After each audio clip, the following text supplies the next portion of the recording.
Bienvenidos a la Casa de la Literatura Peruana. Gracias por estar aquí viernes en la noche. El maestro Enrique Casanto Shingari está con una pequeña dificultad, pero va a venir de todas maneras. Ya me ha confirmado que de todas maneras va a estar con nosotros, así que vamos a ir comenzando y él se va a sumar.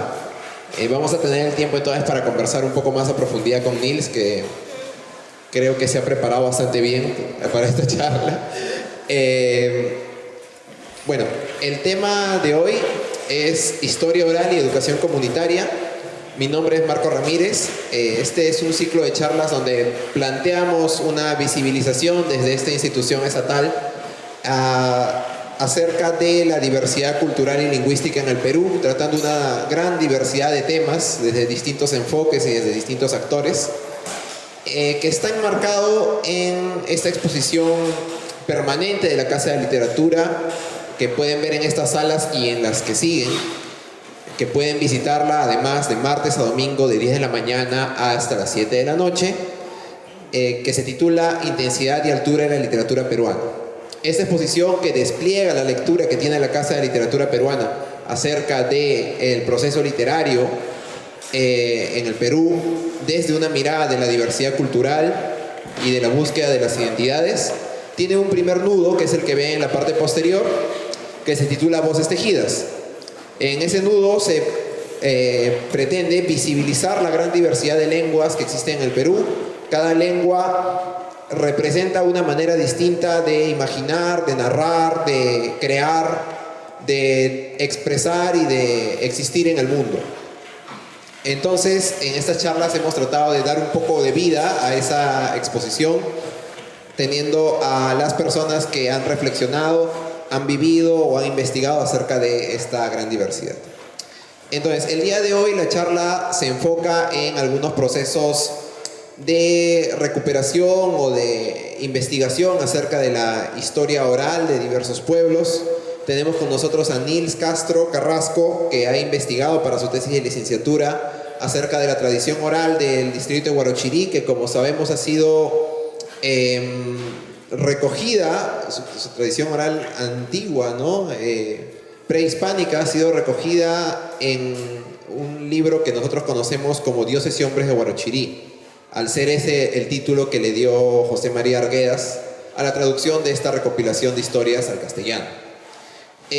Bueno, Nils, vamos a pedirle primero que se presente y nos va a explicar un poquito más acerca del tema que viene a compartirnos hoy en día. Gracias. Buenas noches con todos ustedes. Bueno, yo soy educador. Justamente hice mi tesis con la intención de sacar la licenciatura en la especialidad de lengua y literatura. Y una de las dificultades que yo tenía justamente para poder plantear mi tema de investigación era que se me hacía bastante complicado buscar un tema que me interesara a mí desde los ámbitos que yo estoy trabajando en los últimos ya 5 años, que es básicamente con los sitios arqueológicos, con las huacas, como así se llamaban. Y entonces, en este proceso de un poco ir viendo qué hacer, qué investigar, es que me topé nuevamente con uno de los relatos justamente del manuscrito, ¿no? Recordemos que hay algo que es bien básico, que tenemos que entender, que el manuscrito no tiene nombre en realidad, es un manuscrito. Pero mucha gente la identifica como, con Dioses y Hombres de Huarochirí, que es la primera traducción al castellano que realiza José María Arguedas, que es esta aquí, por ejemplo, ¿no? Esta es una nueva edición, pero todo el mundo piensa que en realidad este es el título del manuscrito, y en realidad no es así. Y luego tenemos otra, que es la que generalmente utilizamos la mayoría de investigadores, que se llama Ritos y Tradiciones de Huarochirí, que es la que fue escrita por Gerald Taylor. Justamente hoy día tuve la oportunidad de hablar con él porque él está aquí en Lima y conversamos un poco acerca de... Y le dije que venga, pero no podía porque estaba en otro lado. Y entonces hay que entender un poco eso. Aparte también, en realidad, mucha gente también confunde y piensa que los relatos se hicieron en Huarochirí, y en realidad no es así. Los relatos, la mayoría de relatos del manuscrito, se hicieron en el distrito de San Damián. En realidad, simplemente por el nombre, mucha gente se deja llevar, pero en realidad los relatos se hicieron en el distrito de San Damián. Por eso es que mi tesis se enfoca en el distrito de San Damián, que antiguamente fue la reducción de San Damián, el lugar donde los ayllus Checa y Concha fueron reducidos, es decir, los trajeron y los obligaron a vivir en conjunto, ¿no? Ya después voy a contar un poquito sobre eso.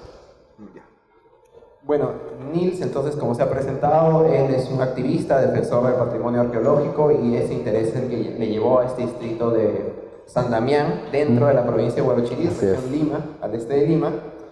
Entonces, te pido, Nils, que nos cuentes un poquito más acerca de tus investigaciones sobre la enseñanza de los relatos de este manuscrito en San Damián. ¿Cuáles son las historias que se incluyen y cómo se relacionarían con la tradición oral que has encontrado en ese distrito y con el patrimonio arqueológico presente en esta comunidad? Claro.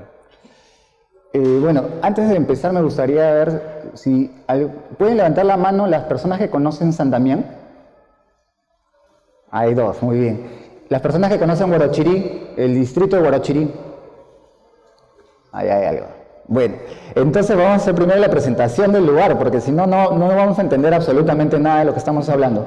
Una de las cosas también de esta investigación es que muchas personas hablan sobre el manuscrito quechua Huarochirí, pero nunca han ido a los lugares donde se han realizado estas acciones. Entonces, ahí tenemos un problema, que no conocemos el lugar, y al no conocer el lugar, no entendemos por qué se crean estos relatos. Aquí les doy yo, por ejemplo, esta es una foto de San Damián. ¿Ven? Aquí está San Damián, y si ustedes se dan cuenta, se ven claramente 5 picos, ¿no? Esos son los famosos 5 cerros que se mencionan en el manuscrito quechua Huarochirí, y donde se realizan una serie de relatos como la expulsión, por ejemplo, del dios Olhuaca Yantapa, a cargo de Pariacaca y sus hijos, ¿no? Entonces, vamos a hablar un poco sobre este lugar y la importancia que tuvo justamente para la difusión de este contenido, ¿no? Como acá comentó nuestro compañero, nuestro interés parte principalmente, como les dije, ¿no? Yo partí de la nada, en realidad no sabía qué iba a encontrar. Entonces lo primero que se me ocurrió fue contactar a algunos de estos investigadores que ya habían realizado, valga la redundancia, investigaciones sobre el manuscrito, y tuve la oportunidad de hablar con Luis Millones, ¿no? Que es uno de los antropólogos más importantes y difusores de la tradición oral y en realidad del mundo andino en su totalidad. Y él tuvo la oportunidad, me invitó a su casa y ahí conversamos, empezamos un poco yo a contarle lo que yo quería hacer. En realidad estaba yo en cero, no tenía mucha idea de lo que quería hacer, y empezaba a decirle un poco qué cosa quería hacer, cómo me iba a orientar. Y él entonces lo que me dijo es: lo primero que tú tienes que hacer es ir al lugar, anda al lugar, conoce a la gente, habla con las personas, y a partir de eso te vas a dar cuenta tú mismo qué cosas quieres hacer. Entonces, a partir, digamos, de esta primera indicación y este primer acercamiento, empecé yo a ir a la comunidad, ¿no? Fui a San Damián, tomé mi carro en la Agustina, frente al mercado de frutas, y fui a la nada. En realidad fui así, a ver qué pasaba, ¿no? Y en este proceso de investigar también ya, obviamente yo había estado ya leyendo mucho el manuscrito, había estado leyendo varias cosas, y al llegar a la comunidad, me encontré con algunas personas, fui a hablar con el alcalde en ese momento, preguntarle si tenía algún conocimiento sobre el manuscrito, quién me podía dar alguna información. Él no sabía nada sobre el manuscrito, o al menos en ese momento no lo recordaba. Y luego, a partir de eso, es que él me empieza a decir: puedes hablar con tal persona y tal persona, y así empezó yo a buscar a las personas y a hablar con las personas. Y una de las primeras cosas, como yo le había dicho acá a mi amigo, es que también yo estoy vinculado mucho con el tema de las huacas, la visita, la defensa y la revalorización de ellas. Entonces yo quería conocer Yaxatamo en realidad, ¿no? Que es la huaca primigenia, la huaca que se menciona muchas veces y el lugar donde sucede mucho de estos relatos del manuscrito. Entonces yo me fui solo, ¿no? Porque me dijeron por dónde iba y yo fui caminando. Y fui caminando al lugar, y lo interesante es que yo había llevado justamente este librito, ¿no? En mi mochila había llevado un palito, ¿no?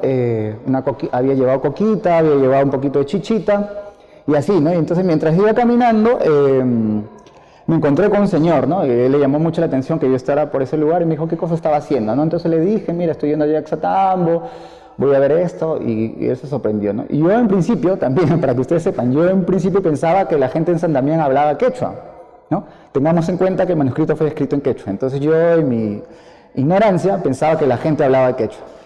Nada, manan. Nadie hablaba quechua, aunque todavía se siente un poco el dejo del quechua, pero nadie hablaba quechua, nadie conocía el manuscrito, y entonces eso me sorprendió. Entonces, mientras iba conversando con este señor, le iba contando lo que yo quería hacer, le contaba algunos relatos, le mostraba el libro, y él me empezó a contar también sobre los relatos de la zona. Ah, mira, acá tal lugar es este, acá hay un relato sobre tal lugar, y sobre 5 cerros, y así.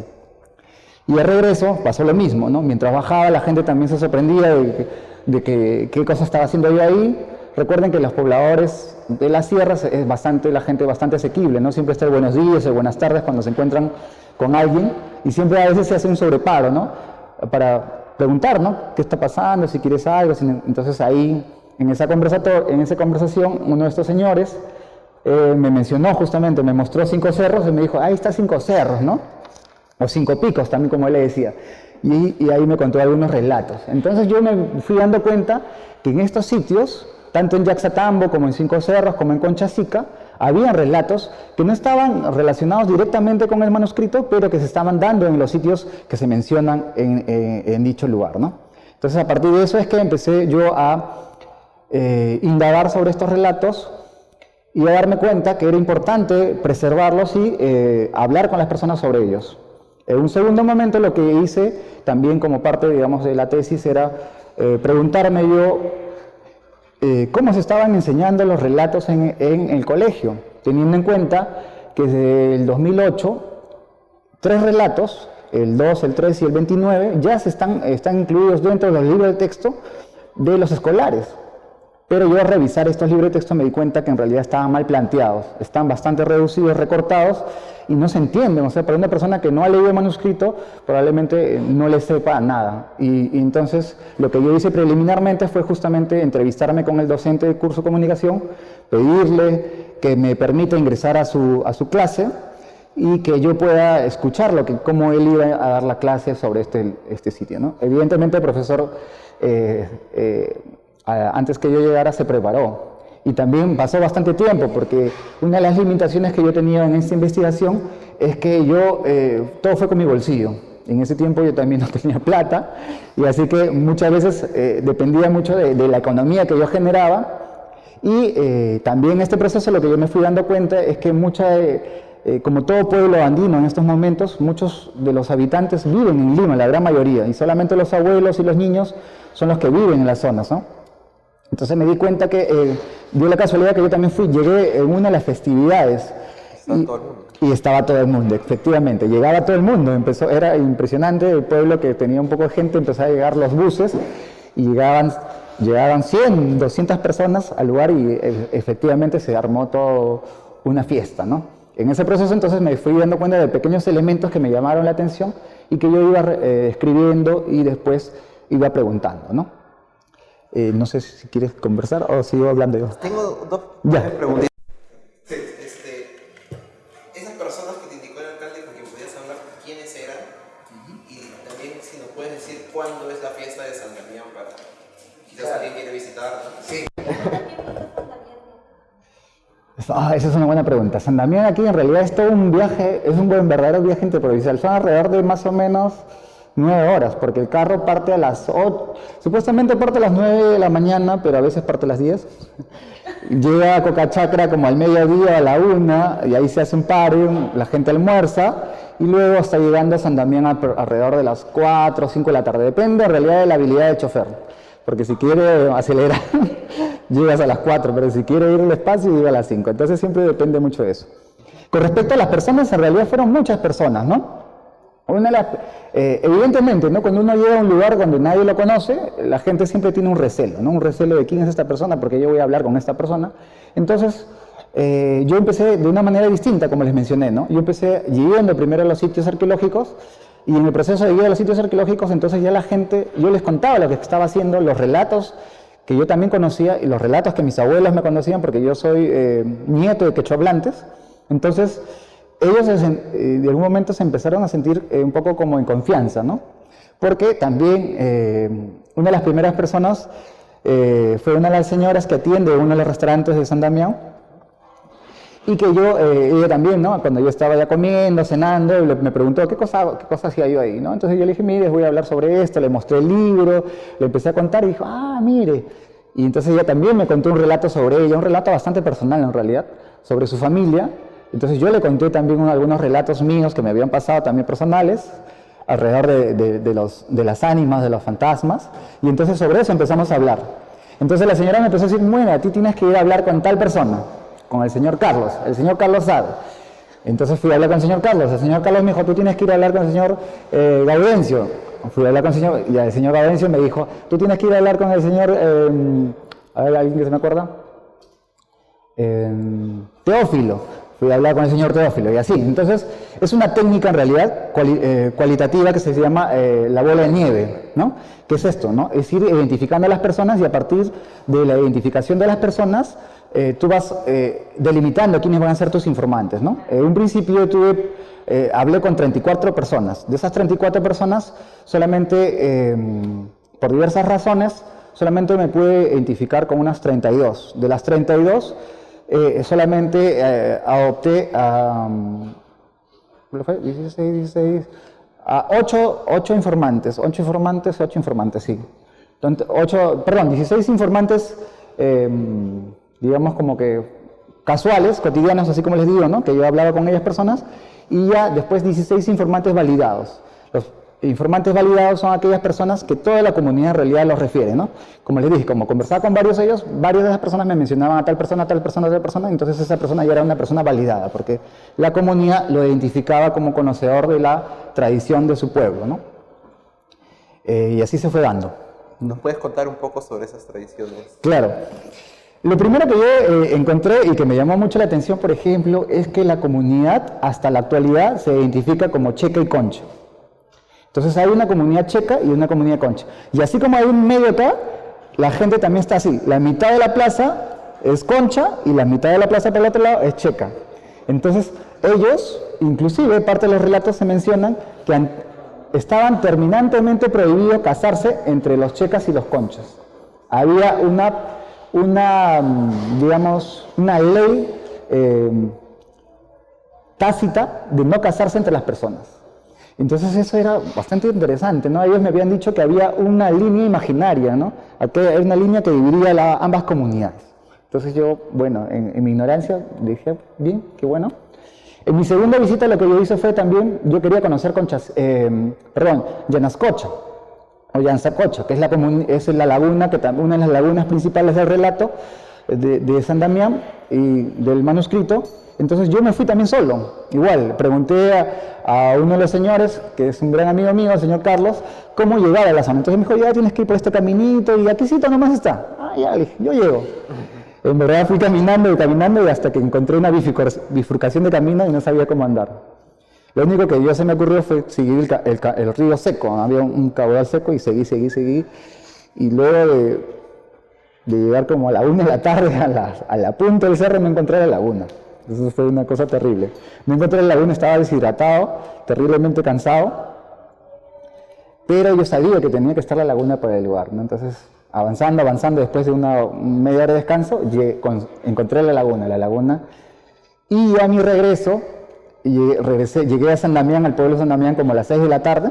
Cuando llegué a las 6 de la tarde, estaba probablemente estaba bastante cansado, y la gente cuando llegó me dijo, ¿qué cosas? Mucha de la gente se reúne siempre en la plaza, y cuando yo llegué me senté en una de las bancas y me dijeron, oye, ¿qué pasó, no?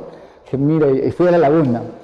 Ah, ¿cómo que hacía? No me creía. No, tú no has ido a la laguna. Sí, yo he ido solo. No, no te creo. Miren, y yo había llevado mi cámara, mi teléfono en ese entonces, y le mostré las fotos. Y para mi suerte, pude ver algunos camelios. No pude identificar si eran vicuñas, llamas, alpacas, lo que fuera, y algunas vizcachas. Entonces yo les conté eso, y me dijeron, no hay. Y yo le digo, sí hay. Y le mostré la foto, y cuando vieron la foto se impresionaron. Me dijeron, oye, ¿cómo has podido ver esto? Esto no se ve así nomás, me dijeron. Y entonces, mira, empezaron a contarme sobre la laguna, sobre sus tradiciones, sobre lo importante que es la laguna Yanascocha para los conchas, como le digo. Y entonces me invitaron después a asistir a la fiesta, ¿no? A la fiesta tradicional de Dos Conchas que se realiza el primero y 2, 3 y de febrero para los conchas específicamente, ¿no? Pero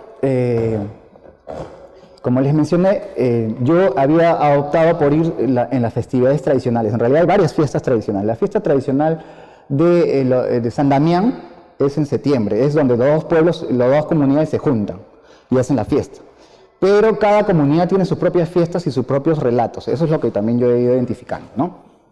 ¿Qué relatos hay? En realidad hay bastantes relatos. Lo que yo hice, como le digo, una vez de hablar con todas estas personas, lo que yo empecé a darme cuenta, y una vez que hago la clasificación, es que existen 10 relatos checas que se dan en la comunidad de Checa, en los sitios arqueológicos que se mencionan en el manuscrito, y 5 relatos conchas que se mencionan y que son principalmente, que tienen como fuente principal la laguna de Yanascocha o Yansacocha. También fui identificando que había relatos que se daban en 5 cerros, ¿no? Pero tengamos en cuenta ahorita que 5 cerros en estos momentos pertenece a la comunidad de Antioquía. Ahorita digamos por la ya división de las zonas, ahora pertenece a la comunidad de Antioquía, pero antiguamente siempre perteneció a los checas. Los que han, levanten la mano por favor los que han leído el manuscrito, para que me tengan idea. Oye, casi nadie, hay uno ya. Bueno, para los que han leído el manuscrito, sabemos que, por ejemplo, los checas son los principales protagonistas de la mayoría de relatos, ¿no? Casi todo se habla sobre los checas, ¿no? De cómo su huaca principal, su padre, Tutaykiri, que es hijo de Pariajaja, conquista y empieza a conquistar a los diversos yungas que había en el pueblo, en las diversas zonas de Guarochirí. Entonces,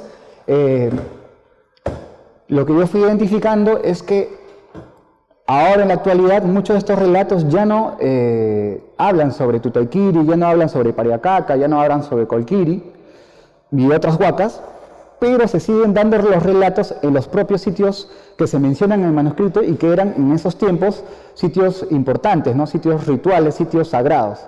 Para los checas y los conchas estos lugares siguen siendo sitios sagrados y sitios rituales, donde las principales festividades de ellos se realizan en estos lugares, ¿no?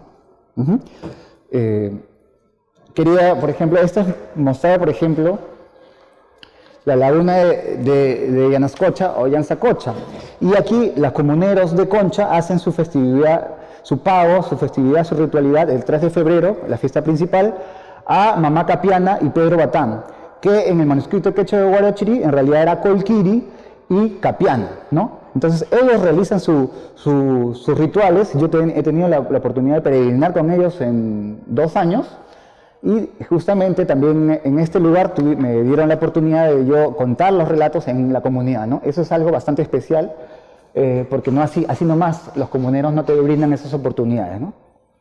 Y en el caso de los checas, por ejemplo, en el caso de los checas yo empecé, para ellos están bastante identificados con lo que se llama las champerías, ¿no? No sé si han escuchado ustedes las champerías, ¿no? Las champerías son principalmente las fiestas del agua, ¿no? Las limpiezas de las acequias. Yo tenía la oportunidad de ir a una de las acequias que está más lejos, más lejos de San Damián, caminando 2 días, no, miento, sí, pues 1 día, 2 días, y llegar hasta quedarme en un lugar a 5.000 metros, en una de las casas tradicionales que había en ese entonces, que es una casa de piedras con techo de ichu. He dormido en uno de esos lugares gracias a unos comuneros. Y acá, por ejemplo, estamos en una chaucayita. No sé si han escuchado lo que se llama chaucaya. Para los comuneros, tanto de San Damián como de Checa, chaucayas son los lugares donde enterraron a los abuelos. A ellos le llaman abuelos. Ahí están los huesos de los antepasados. Entonces ellos, en cada ceremonia, en cada ritualidad, ellos, los comuneros, van y piden, ofrendan, ya sea ofrendan coca, ofrendan cigarros y ofrendan licores hacia estas chaucayas, a estos abuelos, pidiendo permiso. Y este lugar es importante porque se menciona en el manuscrito, es el lugar de Yaulatine, el cerro Yaulatine. En una de esas caminatas, en esta caminata que les decía hacia esta limpieza de esta sequía, ven ahí, no sé si se puede observar, hay 2 huequitos. Los comuneros de Checa me mencionaron que en esos huequitos había un malqui, había una momia, había un abuelo. Me dijeron, ahí vive un abuelo, me dijeron. Así me llamó la atención, en ese momento lo escuché, seguían dando, y da la casualidad que a partir de ese punto los comuneros se sacan los zapatos y caminan descalzos, con su cruz, ¿no? Porque ellos son bastante católicos, ¿no? Caminan con su cruz hasta determinado lugar. Y aquí está el lugar, por ejemplo, que este es una de las puquiales, que está, como les digo, a 5.000 metros más o menos, donde se realiza la limpieza de la sequía, donde empieza la limpieza de la sequía, y donde acá ven al comunero llegando con su cruz, con una serie de ofrendas para el puquial, ¿no? Bueno, como les dije, parte de los relatos mencionaron este lugar, y este lugar es justamente de Yaxatambo, que era el lugar principal, hasta la sequía. En todo ese camino se hacen una serie de ritualidades y paros o asentamientos, se hacen asientos, perdón. Son los asientos donde en cada asiento se le brinda al abuelo la chicha, la coca, el licor. Los comuneros comparten estas ofrendas entre ellos mismos, y a partir de esto se sigue pidiendo el permiso, ¿no? Hasta llegar a los lugares. Uno de los relatos que yo encontré justamente era que y que me llamó poderosamente la atención, era que en el manuscrito quechua guarachirí se menciona, por ejemplo, que tanto los checas dicen que su pacarina está en un cerro, perdón, en un lugar, en un queñual. Ellos nacen supuestamente del fruto del queñual, o la quiñua, también como se le llama. Entonces, cuando yo escuché esto, me llamó mucho la atención, y luego ya en las entrevistas lo que fui encontrando es que algunos de los abuelos, los más antiguos, me contaban que había un bosque queñual. Entonces, da la casualidad que este bosque está casi cerca de la laguna, pero yo no llegué. Yo estuve a casi media hora del lugar, pero no llegué porque estaba súper agotado. Entonces, ya en esta caminata, estos comuneros también me mencionaron que el bosque queñual estaba justamente por este lugar que les acabo de mencionar, donde estaba este cerrito. Entonces, en realidad yo en principio no veía nada, ¿no? Dije, no, ¿cómo que va a haber acá? Están tan lejos. Y ya, hablando con un arqueólogo, Vladimir Ipse, que se interesó también por el tema que yo hago, me propuso ir, casi en la última visita, en la visita 12, porque he hecho 12 visitas, en la última visita, cuando justamente el colegio cumplía 50 años, me invitaron a mí a dar una charla sobre lo que había estado haciendo, y entonces aprovechamos justamente para ir a este lugar, y encontramos efectivamente el bosque queñual. Este es el bosque queñual, que está ahí, ¿no? O sea, existe. O sea, el manuscrito mencionaba que había un bosque de queñual donde supuestamente nacen los checas, y ese bosque queñual existe en la comunidad checa, y es un bosque, como mencionaban los comuneros, donde antiguamente ellos iban a este lugar a hacer sus ofrendas y a sacar leña para la festividad principal. De ahí se sacaba la leña, y con esa leña se hacían los rituales, pero digamos por la acción depredadora se ha ido perdiendo un poco el sitio. A media hora de este lugar, como les menciono, están estas cuevas, y en estas cuevas lo que nosotros encontramos con Vladimir es que en estas cuevas, por ejemplo, hay pinturas rupestres que no se mencionan en el manuscrito, pero que es bastante interesante, ¿no? Porque es un punto para una nueva investigación, creo yo, porque encontramos que es un lugar donde, como mencionaba los comuneros, había un malqui, había una momia, ¿no? Pero esa momia, evidentemente, con la extirpación de idolatrías, fue destruida. Y aquí, en este lugar, en este pequeño hueco que ustedes encuentran, van a encontrar una serie de figuras, que probablemente sean antiguas, pero también coloniales, porque hay como una pequeña figura donde aparece como un caballo y un hombre como si estuviera con un yelmo, ¿no? Es bastante interesante, en realidad hay mucho por investigar, y es parte también de un artículo que tengo que hacer más adelante. No sé si que siga hablando. Bueno, Nils, entonces estamos encontrando, nos has dado un panorama muy, muy hermoso, diría yo, acerca de la relación de las personas con su territorio, ¿no? Con los diversos elementos del territorio naturales, ¿no? Los elementos naturales a los cuales ellos dan una carga histórica, una carga espiritual, una carga de vida. Me parece interesante además que señales que los comuneros hacen esto, no sé, más o menos, tú dijiste, la mayoría de gente está viviendo en Lima, ¿quiénes son estas personas que están todavía manteniendo esos ritmos? Porque, o sea, no es que... o sea, no es... Evidentemente no es incompatible vivir en Lima y luego ir a tu pueblo y hacer los ritos, pero te lo pregunto porque me está diciendo como que son personas que están ahí, ¿no? Más tiempo. Claro. Es que ahí también lo que nosotros tenemos que entender, por ejemplo, y que creo que también pasa en muchos pueblos del Ande, es que la comunidad como tal está en un proceso de deterioro, ¿no? Diría yo, ¿no? En el sentido de que las comunidades, justamente a raíz de que la fuerza productiva principal, es decir, los jóvenes, migran a Lima o a otros lugares a buscar trabajo, los que se van quedando en realidad en los pueblos son los abuelos, ¿no? Los abuelos, las abuelas y los niños y los pequeños jóvenes, ¿no? Los que llegan hasta quinta secundaria más o menos. Entonces son ellos los que están ahí. Y son los abuelos los que realizan las tradiciones constantemente, ¿no? Pero también hay un problema, ¿no? En muchas de las entrevistas que las que yo realizaba, hablaba con los abuelos y con los nuevos comuneros, es que hay un problema, ¿no? Que ya no hay, la gente, digamos, joven, ya no quiere ser comunero.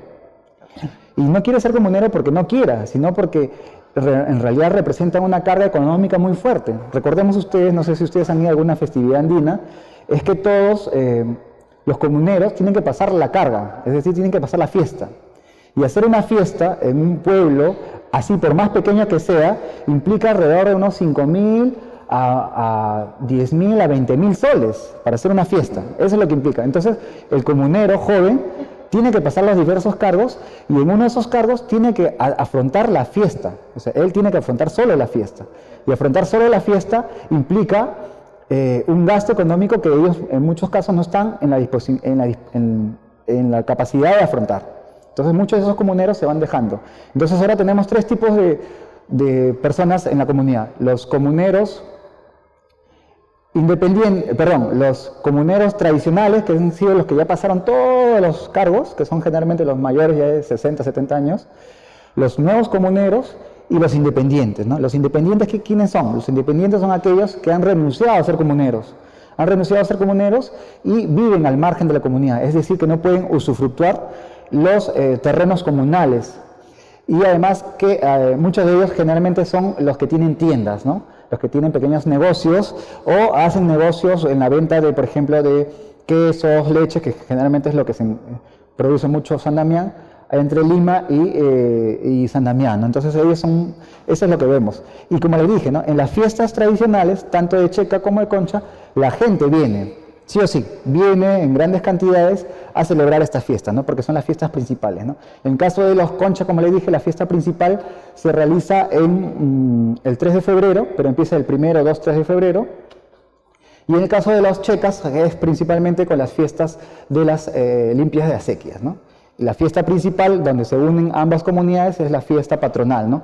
Donde los patrones de San Damián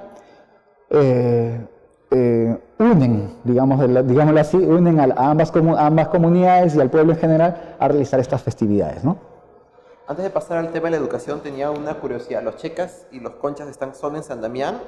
¿O has conocido tú, te has informado acerca de si hay otras comunidades que tengan ese tipo de identidades locales, ¿no? Lo digo porque, por ejemplo, el año pasado tuvimos el censo, donde podían identificarse como quechua. O sea, no hablan el quechua, pero digamos que su matriz identitaria es de todas maneras quechua, ¿no? Claro. Entonces, yo me imagino que ellos se habrán identificado como mestizos, como quechuas, al no haber entre las opciones checas o conchas, ¿no? Claro. Entonces, ¿eso es solamente una característica de ahí?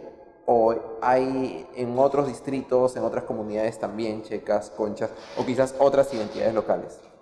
Yo sé que no es tu tema principal, pero quizás tienes alguna información sobre eso. Bueno, en realidad, como para los que pudieron leer el manuscrito, los checas eran los principales, digamos, la extensión de los checas era desde San Damián hasta Chaclacayo, hasta ahí llegaban sus territorios. Todo eso, ¿no? Estamos hablando de cientos de kilómetros de territorio que tenían. En el caso de los conchas simplemente tienen un territorio más pequeño, porque hay varias hipótesis de diversos investigadores que mencionan que ellos llegaron después. En el manuscrito también un poco se menciona eso, ¿no? Tangencialmente se señala que ellos fueron después los que llegaron. Son los hermanos menores de los checas.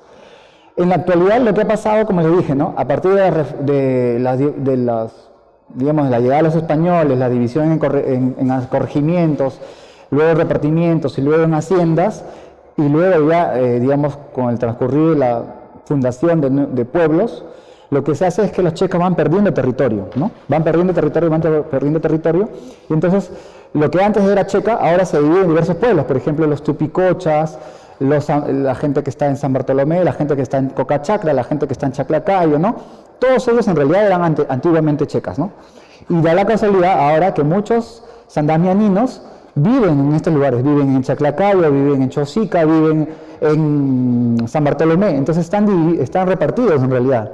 O sea, hay un continuum, no digamos consciente, pero sí inconscientemente. ¿Por qué? Porque generalmente, y también pasa en muchas de las migraciones, es que mucha de la gente que migra del Ande o de la selva, generalmente prefiere vivir cerca al lugar de ingreso a su comunidad. Por ejemplo, ¿no? Yo que soy de tradición ancashina, la mayoría de ancachinos se fueron a vivir al norte de Lima, ¿no? A Lima Norte. Entonces casi la mayoría en los olivos, la gran mayoría de ancachinos viven en los olivos, ¿no?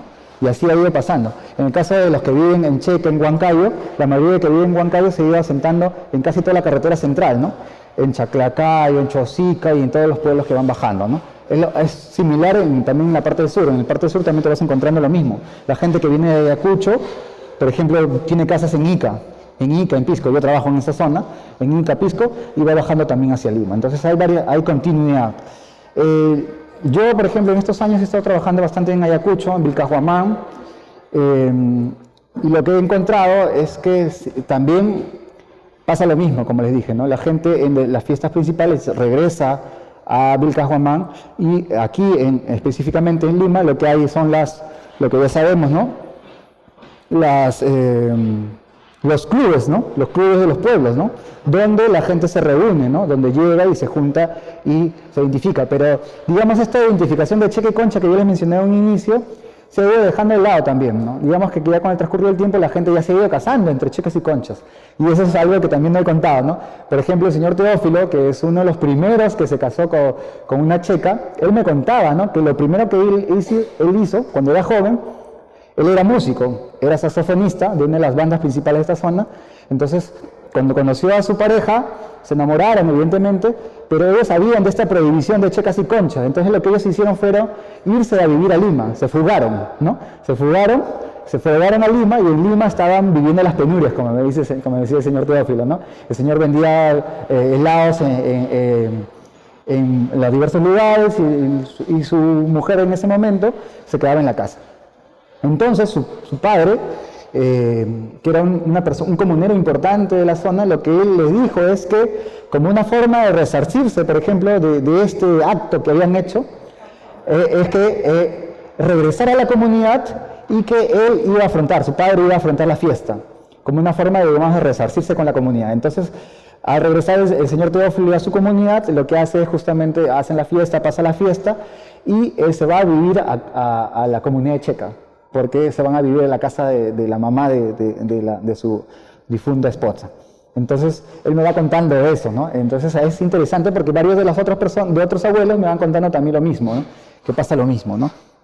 Que checas y conchas se van juntando, y esa, digamos, prohibición se va perdiendo un poquito. Pero que en la actualidad, algunas veces cuando se juega partido o en estas fiestas, sale esta rivalidad checa y concha todavía, ¿no? Prevaleciendo. Gracias, Nils. Sí. Bueno, vamos a darle la bienvenida. Dejamos un poquito la parte de la educación para la siguiente intervención de Nils. Le vamos a dar la bienvenida al maestro Enrique Casanto Shingari. Bienvenido. Él viene de ¿Cómo está? Puerto Bermúdez. Él pertenece al pueblo ayánica y es un destacado pintor e investigador. Ha publicado varios libros ilustrados acerca de la historia y la mitología, la cosmovisión de su pueblo. Algunos de los que nos interesa particularmente hoy en día son las historias acerca de este personaje llamado Juan Santos Atahualpa. Entonces vamos a pedirle al maestro Enrique Casanto que se presente brevemente y que nos cuente acerca de sus investigaciones sobre la historia del pueblo Ashaninka y sobre la figura de Juan Santos Atahualpa. Bien, en primer lugar siempre me va a expresar en mi idioma, ¿no? Steniri Marone, Ukarate, Atripocaense, Secondary Canteto Capital Lima. Noveta Hetari Marone, un canchada que diotero, aliri que maquena Ukarate, Nantirinare, y va a meterle en el charli. Buenas noches con todos. Quiero informarle un poco la enseñanza oral que me tradujeron mis abuelos. Yo doy gracias a ustedes por estar presentes en esta noche y en realidad contarle mi historia, ¿no? La historia del pueblo Ashaninka. Bueno, yo le digo pueblo, pero mi pueblo lo dicen la nación Ashaninka, que es la capital del Perené. ¿Ya? Si ustedes van a Chanchamayo, van a encontrar ahí un tremendo letrero que dice Distrito de Perené, capital de la nación Ashaninka. ¿Ya? Muy bien, puede empezar, ¿no? Sí, ya. Muchísimas gracias. Preguntar, ¿ha traído sus Sí, lo tengo ahí. quizás lo puede traer para que las ordenadores? Sí, Randy trae las telas. En realidad lo tengo ahí unos cuantos pinturas en tela, lo que realmente nos indica cómo es que, digamos, mis paisanos antiguos no es reciente como nos reconoce el Ministerio de Cultura, ¿no? Tengo unos libros que yo también voy, como se llama, recolectando de parte de los padres franciscanos, los jesuitas. Está desde el año 1500, ¿no? Cuando llegan los españoles. Ahí nos cuenta la historia de que en realidad, digamos, ha habido muchos choques en realidad sobre el ingreso de los españoles, el ingreso de la gente de la sierra, de la costa, de la misma forma. ¿Para qué? Por querer, digamos, hacer una resistencia de su tierra. Desde ahí empezamos qué hace, digamos, el gobierno en aquel tiempo, ¿no? O sea, después que se concreta, digamos, el reconocimiento del Perú a través de don José de San Martín, reconoce como la identidad peruana. Pero sin embargo, no nos han reconocido muchos presidentes de la República hasta en el año 68. El presidente de la República, Juan Velasco Alvarado, no soy velasquista, discúlpeme, ¿ya? Pero sé que, digamos, Odría también dispuso sobre el reconocimiento del pueblo indígena, así como nos llaman. Y sin embargo, digamos, ha pasado muchos años donde ahora vemos que el gobierno, que ha trascendido muchas veces, tenemos una historia del pueblo indígena de la Amazonía, ¿no? Tanto de la selva como de la sierra, el hablante quechua y aymara, debiera ser reconocido primeramente como idioma nuestro en el Perú, pero sin embargo hemos aceptado de que, digamos, sea el español en aquel tiempo.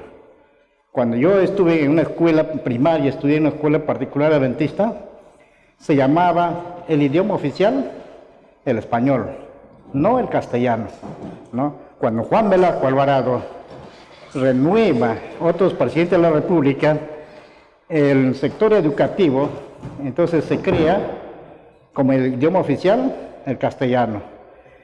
Y a medida que iba avanzando los tiempos, se reconoce la ley de comunidades nativas frente a las comunidades campesinas. Entonces, cuando yo estudié la historia, nos dice de que eran solamente orales, ¿no? Si ustedes verán algunas pinturas que yo hago ahí, sí. Por ejemplo, esta es una historia. La historia de un insecto llamado mantis, ¿no? El Ashaninka, cuando consume, digamos, el tabaco, se convierte espiritualmente en un otorongo. pero va a depender el Ashánica en qué quiere convertirse para despistarse del enemigo. De manera que, digamos, los enemigos pueden venir a atacar a una comunidad y no les encuentra porque, digamos, el Ashánica tiene una estrategia de convertirse en un insecto. Y al convertirse en un insecto, el enemigo viene a la comunidad y no encuentra a nadie. Entonces, ¿cuál es la estrategia? De que por ejemplo, es un guerrero mantis. O sea, su estrategia de él es convertirse en mantis, en un insecto. Entonces, de manera que cuando regresan los enemigos, se vuelve nuevamente a un ser humano guerrero y los ataca, ¿no? Ahí tengo otro que también, otro cuadro, ¿otro? Sí, es otro. Allá, por allá está en la mesa. En la parte posterior, si desean luego al terminar podemos... Entonces, pero ¿qué es lo que pasa? Dibujo así porque, mira, ustedes verán de que, digamos, tiene una parte, lo que es una mano de un ser humano, un pie de un ser humano, y tiene una pata de insecto, que es el mantis.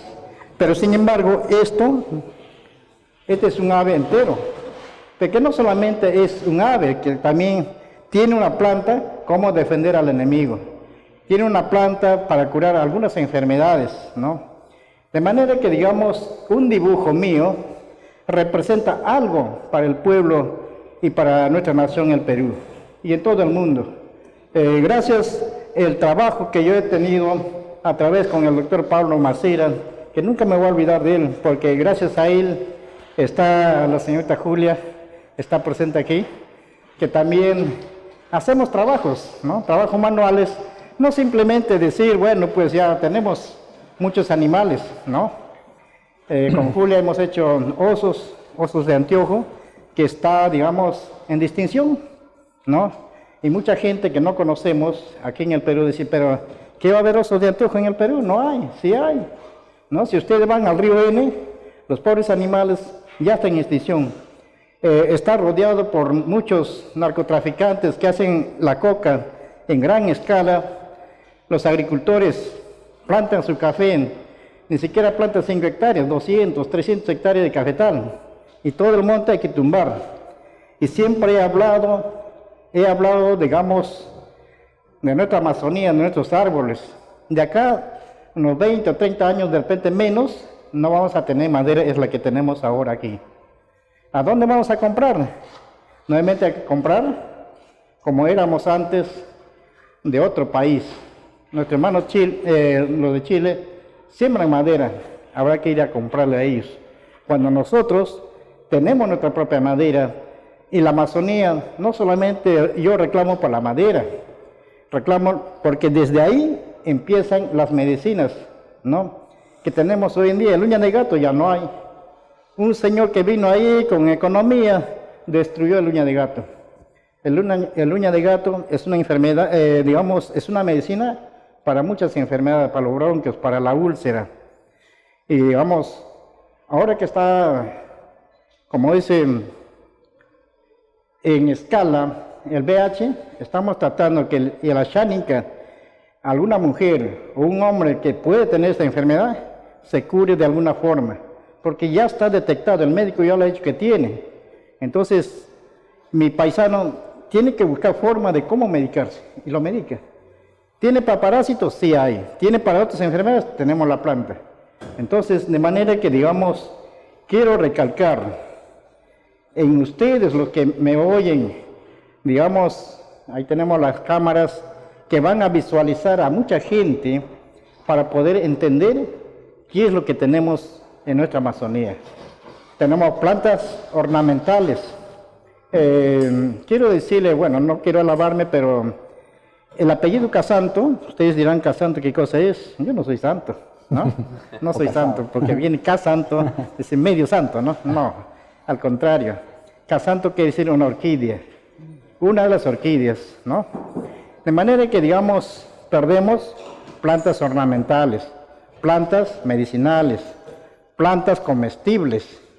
Todavía no he visto de que alguna empresa o algún sabio dijera, a ver, queremos saber, ustedes, no sé, por ahí ven el aguaymanto, ¿no?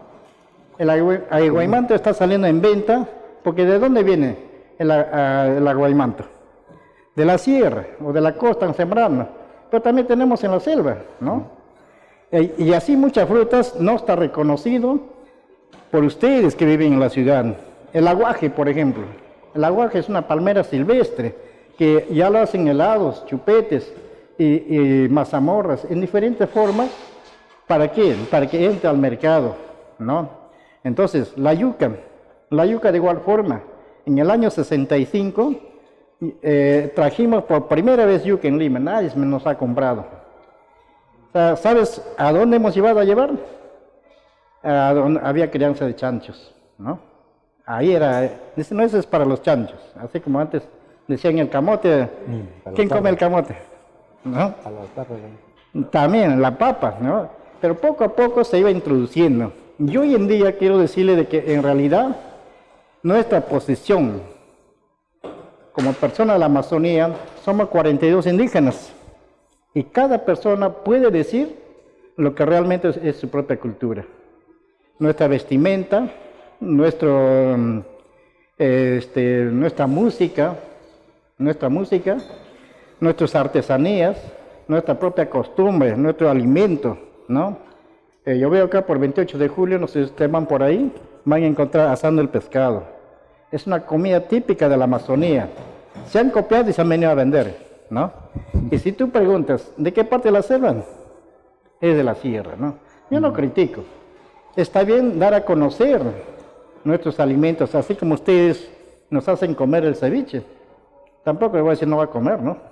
Entonces, tenemos que entrelazarnos esa buena, digamos, ese buen encuentro de comer nuestro propio alimento que tenemos aquí en el Perú. De manera que, digamos, quiero decirle también de que, digamos, sobre las pinturas, es una enseñanza oral que fue traída por mis abuelos. Cuando yo tenía 4 o 5 años, yo veía a mi abuelita que pintaba, no en pintura anelina como lo tenemos hoy en la tienda.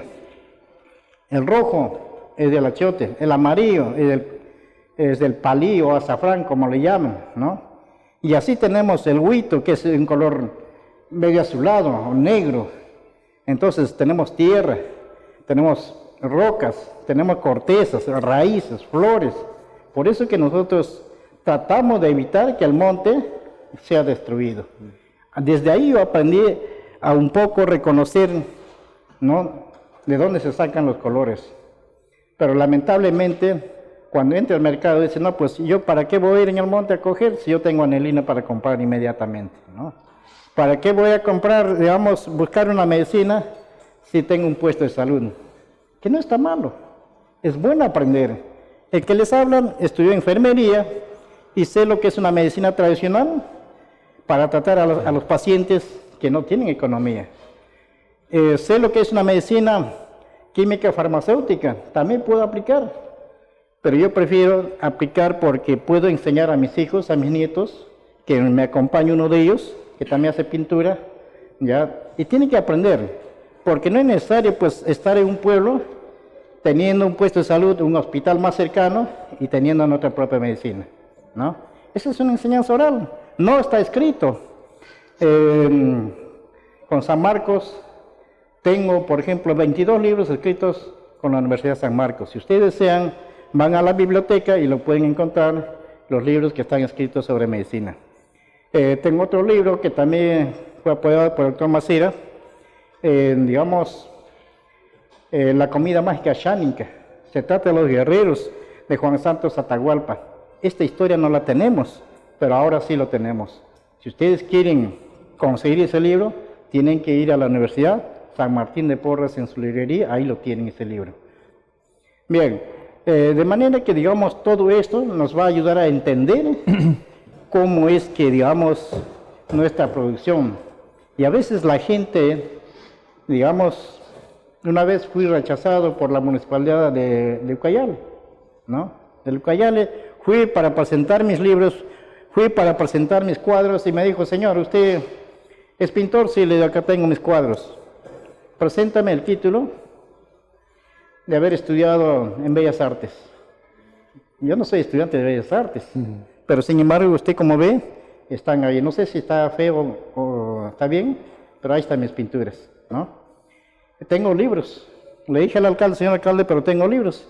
Sí, pero yo quiero primero el título. Entonces, de manera que, digamos, no me desanimé, ¿no? Porque a la final si el alcalde, yo le dije, señor alcalde, usted para que sea alcalde, ¿usted ha estudiado? ¿Tiene título de ser alcalde?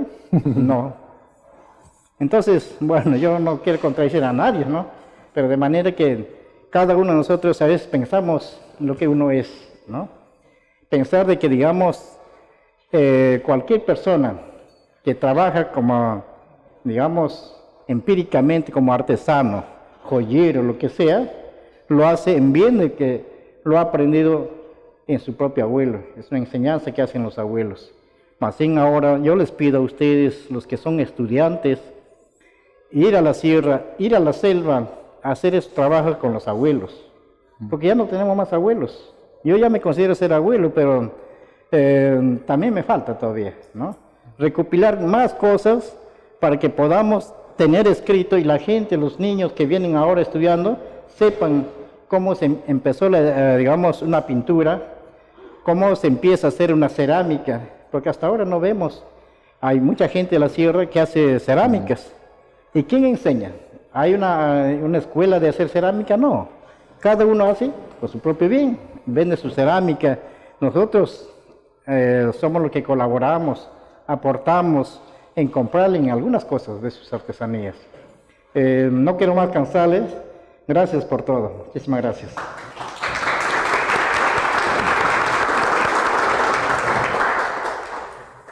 Muchas gracias. Le voy a hacer una pregunta porque hemos estado hablando con Milton sobre el tema de Juan Santo Atahualpa. ¿Nos puede contar esa historia? Sí. Ya. Bien.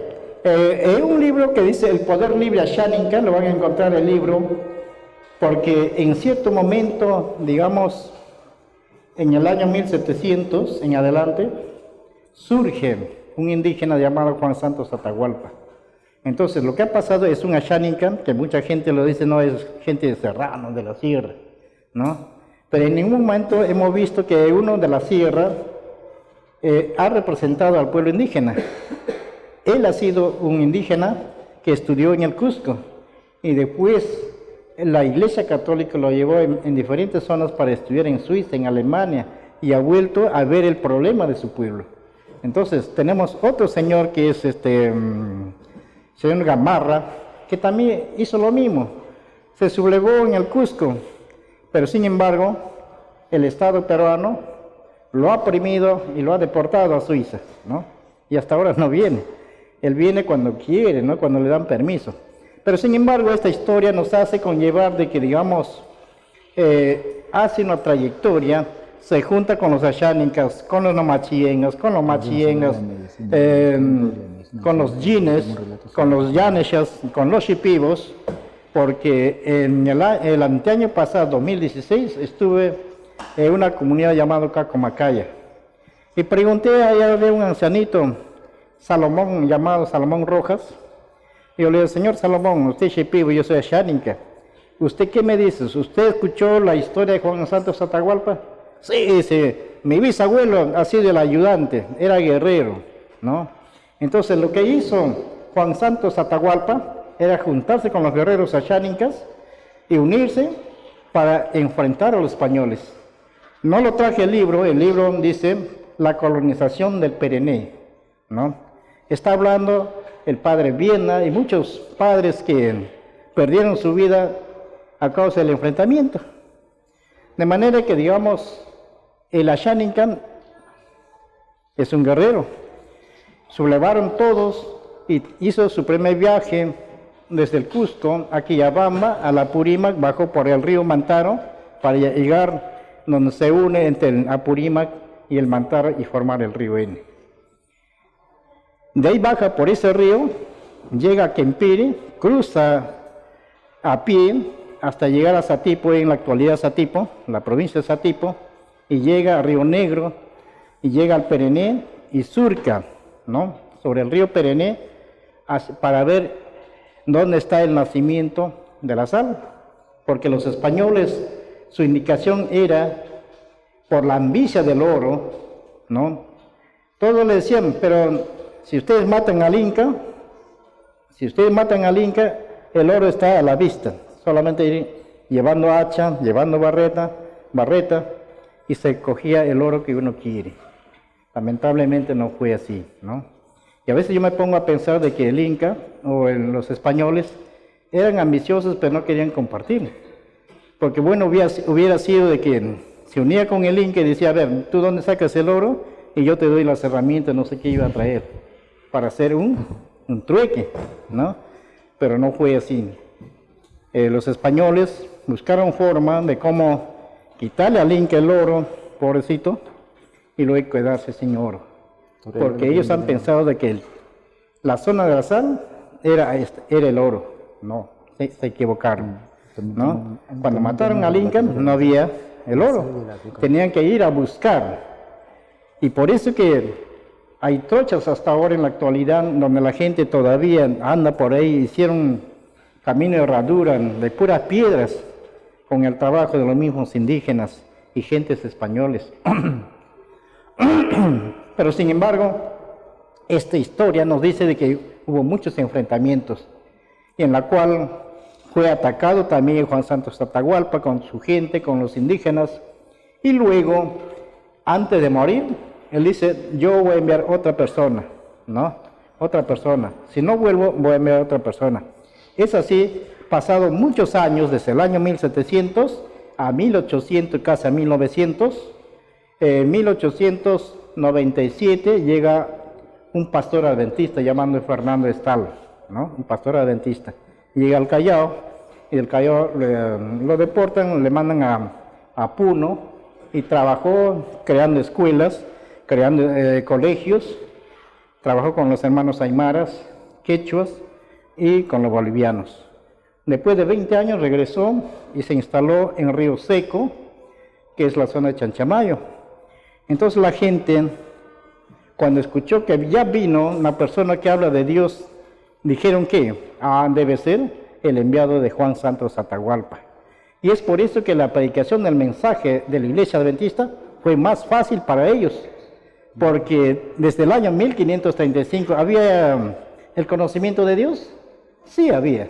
¿Por qué? Porque el padre, los franciscanos o los jesuitas hablaban de Dios, pero nunca han puesto una escuela. Nunca han puesto un colegio. La gente no sabía leer ni escribir. Por eso que me recuerda cuando yo le decía al doctor Macera, doctor, ¿y dónde estaban los historiadores de aquel tiempo? ¿No? Cuando se crea la Universidad San Marcos, en la primera universidad, ¿me equivoco? Sí. Sí, entonces es la primera universidad. ¿Y dónde estaban los historiadores? Nunca han pensado en lo que es la Amazonía, nunca han pensado en lo que es la sierra, más han pensado ir a España, Alemania, Suiza, Francia, ver los grandes hombres de esa zona, mientras que su pueblo, su país, nos ha dejado abandonados. Bueno, yo no lo que discrepo, como siempre voy a decir a nuestros gobernantes, ¿no? A los estudiantes de, digamos, de historia, los antropólogos, sociólogos, pero esperamos de que hoy en día nosotros tenemos que ver, a ver, ¿qué ha pasado con ese entendimiento entre el español y los peruanos? Gracias.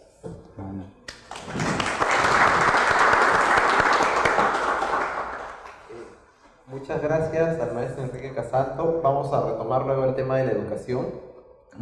Pero ahora volvemos con Nils.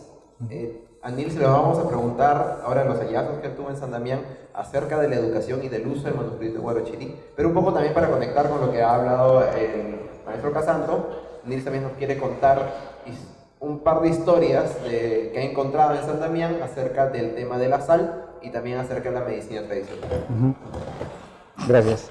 Sí, justamente escuchándolo atentamente, hay dos elementos que también se menciona mucho en los relatos que existen en San Damián, ¿no? Una de los principales es acerca de la sal y el azúcar. Es un relato que me contaron ambas comunidades y que están asociados precisamente con los abuelos. Como ya les mencioné, para ellos los abuelos son los huesos que se encuentran en los sitios arqueológicos tanto de Checa como Concha. Entonces la gente, para tratar de entender por qué hay tantos huesos, porque en realidad en cada una de estas chaucayas se encuentran unos 20, 30 osamentas probablemente, a más. Entonces la gente decía, y ha creado un relato, que dice que una de las razones por las que hay tantos huesos justamente en estas chaucayitas es porque la gente, los antiguos, sus antepasados, sus abuelos, cuando llegaron los españoles y fundaron San Damián, los obligaron a ellos a comer sal y azúcar. Ellos antiguamente no comían sal y azúcar. Entonces dice que cuando estas personas, cuando estos abuelos empezaron a comer esta sal y este azúcar, se sintieron pues, bastante mortificados por el consumo de estos productos, ¿no? Entonces lo que empezaron a hacer, según lo que relatan varios de estos señores, es que se empezaron a ahorcar. Dice que se ahorcaban, se iban a los pueblos viejos, así como lo llaman, y en los pueblos viejos se ahorcaban y evidentemente luego sus huesos quedaban en las chaucayas, ¿no? Entonces esa es la explicación que ellos le dan, por ejemplo, por la razón por la que existen tantos huesos en la zona, ¿no? Por el consumo de la sal y el azúcar, ¿no? Y con respecto al oro, que también acá lo había mencionado, evidentemente, ¿no? Cuando uno encuentra un sitio arqueológico, mucha la gente siempre tiene la ignorancia o la ambición de pensar que todo sitio arqueológico va a encontrar oro y plata, ¿no? Y eso es un absurdo, ¿no? Para los que sabemos un poco ya acerca de arqueología, no todas las culturas utilizaban el oro, ni la plata, ni algún metal para los productos que ellos elaboraban, ¿no? Entonces, ¿qué pasaba, no? En el caso, uno de los señores que me contaba, el señor Carlitos, a que le tengo mucho aprecio, él dice que él vivía en Yaxatambo, tenía todavía una casa en Yaxatambo, o sea, en el mismo sitio arqueológico había hecho su casita, en el mismo sitio, habían hecho su casita, ahí vivía, y dice que él una vez me contaba que una vez en esta zona, mucha gente, algunos de los pobladores de la zona empezaron a huaquear, ¿no? El lugar. Y entonces al huaquear el lugar, ellos encontraban dos cosas. Lo primero es que se escuchaba, dice, una campana. Y ellos decían que en determinados momentos de la siembra, en luna llena, se escuchaba una campana de oro. Dice que escuchaban una campana de oro. Entonces cuando ellos escuchaban un campaneo muy fuerte, quería decir que iba a haber buenas cosechas. Y cuando no escuchaban, quería decir que iba a haber mal augurio.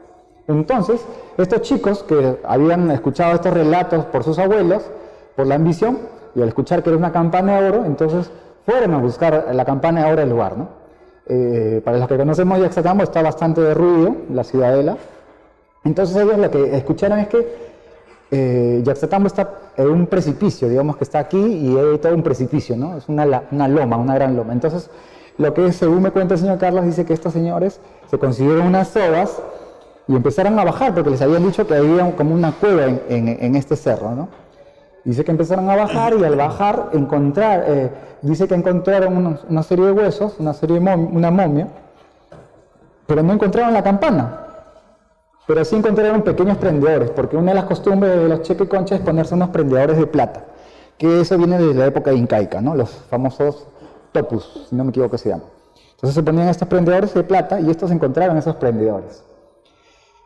Para los que, como le digo, para los que ya sabemos un poquito de arqueología, cuando los metales están guardados mucho tiempo en unos lugares, tienden a botar unos químicos, ¿no?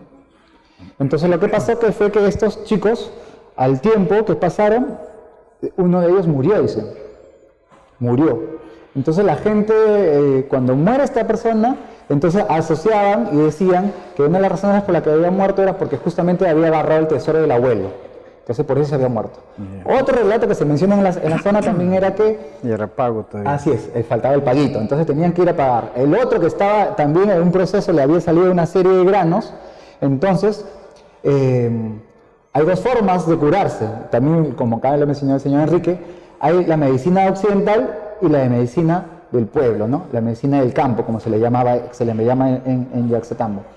Ahí hay una persona especial, uno de los señores, que ya murió, que él sabía conectarse con el abuelo, con el Apu, y para pedir justamente lo que ellos le llaman el descambio. El descambio es cuando tú has agarrado algo que no te pertenece, que les pertenece al abuelo, tú tienes que pagar.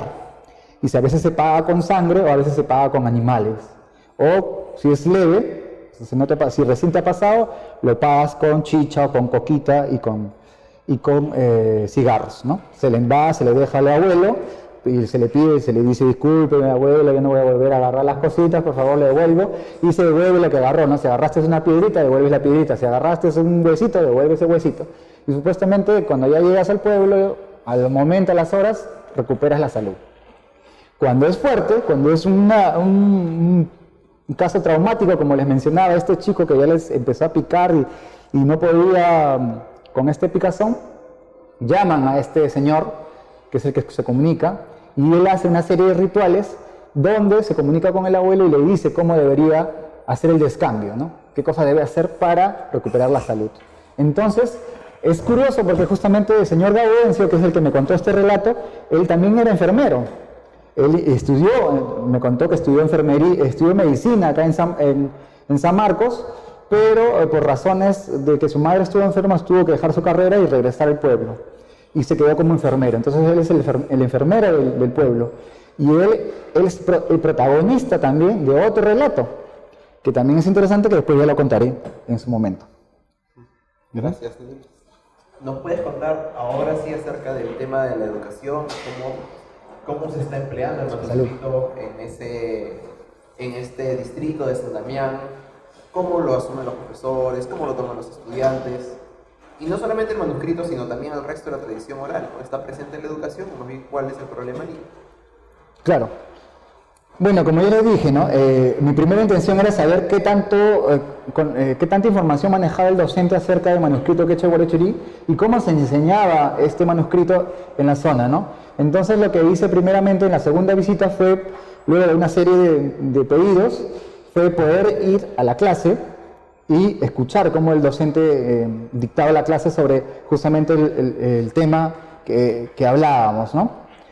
Me di con la sorpresa que que el docente no manejaba muy bien la información y que después, ya entrevistándolo posteriormente, él no tenía ni siquiera el libro, ninguno de las traducciones que les he mostrado, ni en los libros de texto, o sea, en los libros complementarios que tienen los docentes para hablar sobre los temas que se hacen, tampoco se mencionaba nada acerca del manuscrito, simplemente hay unas preguntas, ¿no? Preguntas, y sobre eso se hace. Entonces él no tenía la información. Entonces, a raíz justamente de este desconocimiento de la información, en un segundo momento lo que yo hago, luego de recopilar la información, es hacer lo que ahora le denominamos el cuentacuentos, ¿no? Es narrar los relatos del manuscrito tanto a los comuneros, a las juntas, a los presidentes, a sus comunidades, así como les conté en la laguna, narrar en la laguna, y a los alumnos, ¿no? Producto de esos relatos, o sea, producto de ese deseo de informar a los chicos, es que empezamos a hacer estos pequeños libritos, ¿no? Estos libritos cartoneros, que lo que hacen un poco es hacer un pequeño resumen de algunos de los relatos que está acá. Le voy a mostrar un poquito cómo es. Sí, claro, pero primero quiero mostrárselo y después los vemos. Estos eran, por ejemplo, los primeros, ¿no? Bien básicos, no tenían nada, solamente contenido. Pero luego, digamos, en este proceso, digamos que yo trabajo bastante con muchos gestores culturales y mucha gente en el ámbito cultural, se empezaron a darse cuenta, ¿no? Yo les contaba por el Facebook, ¿no? Evidentemente yo contaba un poco lo que estaba haciendo, y una chica, Joana Casafranca, que es una comunicadora, una artista y comunicadora social, lo que ella me propone es eso, ¿no? Hacer libros cartoneros. Yo no tenía la menor idea de lo que eran los libros cartoneros, los había visto, no me había interesado en su momento. Y ella me empezó a decir: yo te voy a primero capacitar cómo hacer los libritos cartoneros, y luego vamos a hacer, como tú conoces la información, tú haces el resumen de la información y hacemos el contenido. Entonces empezamos a hacer estos libritos cartoneros, y lo primero que hicimos con los chicos es un poquito ayudar a que ellos pintaran las tapas, ¿no? En mostrarles cómo se hacen los libros cartoneros, contarles los relatos, yo contaba los relatos y hacíamos estos libritos, ¿no? En este transcurso que íbamos un poco diciendo cómo hacer estas cosas, como les dije, ¿no? Todo salía a mí mucho de mi bolsillo, entonces yo siempre tengo la manía, no sé si es buena o mala, pero de pedir a la gente que me sigue en el Facebook, que son mis amigos, de que se sumen a lo que yo hago, ¿no? O sea, que puedan construir con su granito de arena, ¿no? Poner su platita, comprar los relatos, hacer lo que pueden para hacer. Entonces hice una convocatoria abierta para dos cosas, ¿no? Primero, para poder pagar los pasajes de los chicos, porque íbamos a ir Joana, un amigo también español que iba a ir con nosotros, y segundo, para pagar los materiales. Y en un segundo momento, para regalar justamente como les dije, las dos traducciones, ¿no? Porque yo había identificado que en la biblioteca de la comunidad y tanto esto no había las dos traducciones. Entonces, una forma de acercar el conocimiento, porque muchas veces eso nos pasa a los que somos investigadores, es que por un afán de no contaminar el lugar, de no hacer que la gente tenga el acceso, no brindamos la información, ¿no? Cuando en realidad la gente sí necesita de acceder a la información, ¿no? Entonces, lo que hice justamente fue hacer un evento donde la idea era que la gente pudiera comprar alguno de estos relatos, o sea, comprar el libro y yo llevar el libro, ¿no? O sea, era él comprar el libro, la persona compraba el libro, que digamos usted compraba el libro y yo se lo llevaba a la comunidad para arreglarse. Entonces conseguimos 25 de estos libros originales a entregar, 25 de la traducción económica de Taylor para llevar y 10 de la traducción de Arguedas. Entonces eso fueron varias secuencias.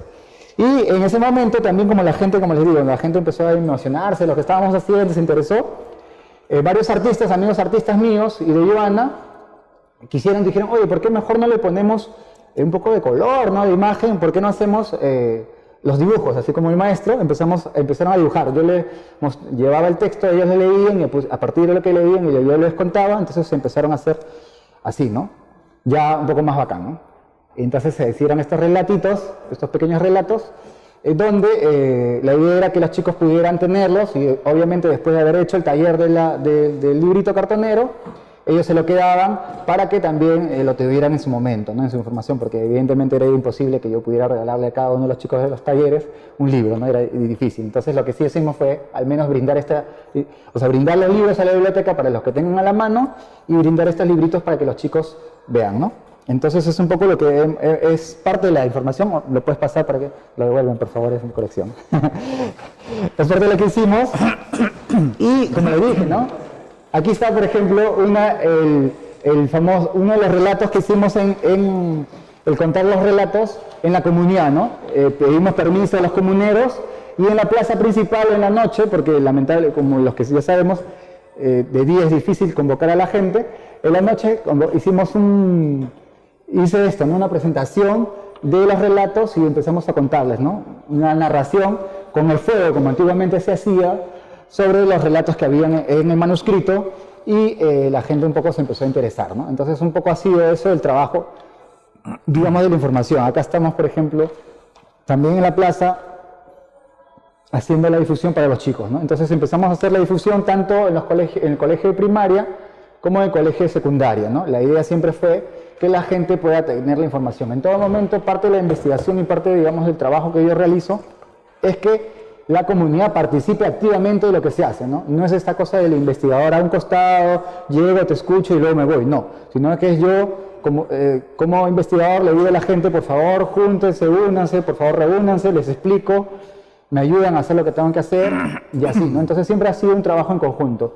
Como les dije, como mi economía era bastante precaria, lo que siempre se pidió fue que en este caso la municipalidad pudiera cubrirnos parte de los materiales y también el hospedaje, porque ellos en la municipalidad, en el último piso, hay un hospedaje, entonces me brindaban el hospedaje. Entonces habíamos una compartición, digamos, yo brindaba la información y ellos me daban una contraparte, ¿no? Siempre trabajar de esa manera, ¿no? Contrapartes, ¿no?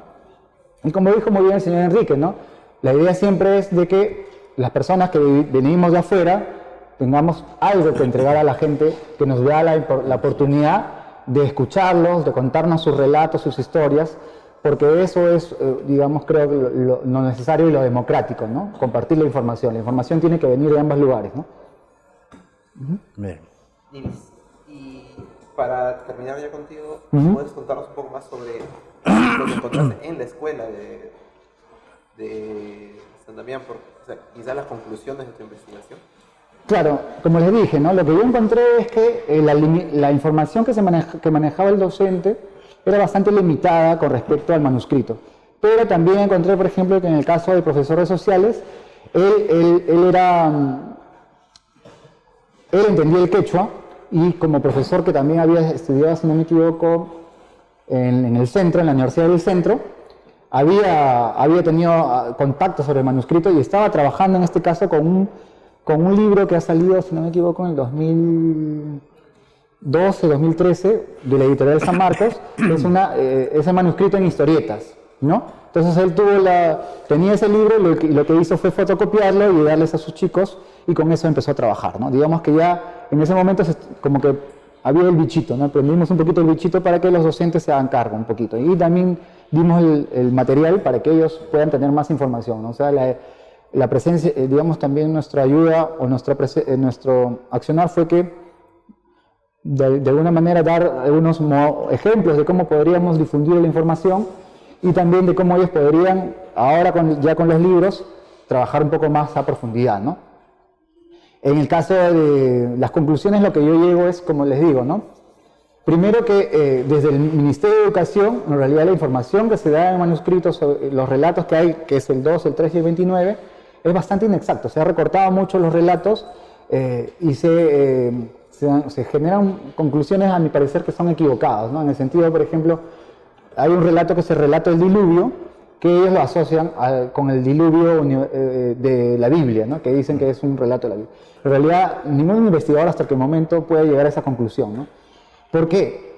Porque en el caso del relato del diluvio, que aparece en el manuscrito, no es un diluvio, sino es un tsunami que aparece de la costa, que viene de la costa y llega hasta la zona de los cerros donde aparece el relato. Entonces hay un cambio total, y aparte que también los relatos del diluvio se presentan en todos los relatos de las diversas culturas en el mundo. No es un relato solamente que viene desde la Biblia, sino que son relatos que tienen mucho tiempo, ¿no? Es parte también de la, digamos, de la investigación que aparece en mi tesis, ¿no? Y otra conclusión a la que llegamos es que también hay un deseo de la comunidad por conocer los relatos que aparecen en manuscrito, pero que es necesario seguir trabajando en su conjunto, ¿no? También otra de las cosas a las que yo llego es que, como les dije, ¿no?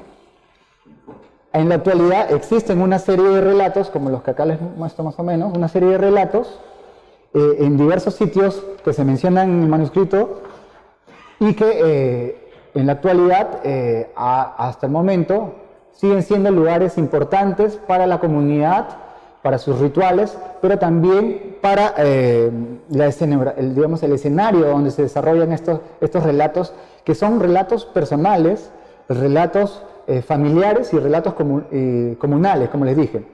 Es bien interesante esta parte, ¿por qué? Porque en un relato, por ejemplo, ¿no? Algo que le pasó a un comunero, ¿no? En el caso de, digamos, que se encuentra con una jarjaria. Por ejemplo, me han contado personas que se encuentran con la jarjaria. Lo que hace este señor es contarme, ¿no? Ese encuentro con la jarjaria, por ejemplo, ¿no? Un abuelo me cuenta que se encontró con la jarjaria y luego este relato evidentemente lo cuenta a su familia, y después este relato que aparece en la familia después, digamos, es aceptado y asimilado por la comunidad, porque varios comuneros te van contando ese relato. Lo mismo me sucedió con un relato que aparece en la laguna de Concha, donde ellos encuentran un poronguito, dicen, ¿no? Encuentran un poronguito. Uno de los señores, que ya falleció, él me cuenta que él era niño en ese momento y que él vio el poronguito, que él estuvo con los comuneros viendo el poronguito, tratando de sacar el poronguito, pero que luego no pudieron hacerlo. Entonces, cuando ellos, por ejemplo, no pueden sacar el poronguito de la laguna, ellos dicen, está encantada la laguna. A partir de eso es que ellos empiezan digamos, a contar ese relato como un relato comunal. Entonces, va pasando así, ¿no? Relatos que son particulares, que se van convirtiendo en relatos familiares y luego en comunales. Entonces hay toda una secuencia que se va dando en estos lugares. Entonces eso es bastante interesante y que muestra justamente que la tradición oral está viva, ¿no? Que la tradición oral está ahí presente y que muchos, en el caso de la comunidad Concha, en el caso del relato que se cuenta en la laguna de Yanascocha, ya los personajes han variado, pero siguen siendo los mismos, ¿no? Capiana ya no es Capiana, sino es Capiana. Y Colquiri ya no es Colquiri, sino es Pedro Batán. Entonces, este relato, por ejemplo, se comparte tanto con la gente de Concha, pero también con los comuneros de Huarochirí, donde ambos cuentan este relato de que supuestamente la laguna de Yanascocha hay un túnel que llega hasta a un puquial que está en una de las comunidades de los huarochiranos. Entonces ellos mencionan mucho este relato, ¿no? Que supuestamente echaron, por ejemplo, echaron quinoa a la laguna, y en el puquial que está abajo en Huarochirí, que cruzando el cerro, cruzando el valle, apareció la quimio, ¿no? Este relato, por ejemplo, de la quimio, yo también lo he encontrado en Vilcajuamán, es sorprendente. O sea, ha cruzado fronteras, o sea, varios lugares, ¿no? Muchas gracias, Nils. Gracias.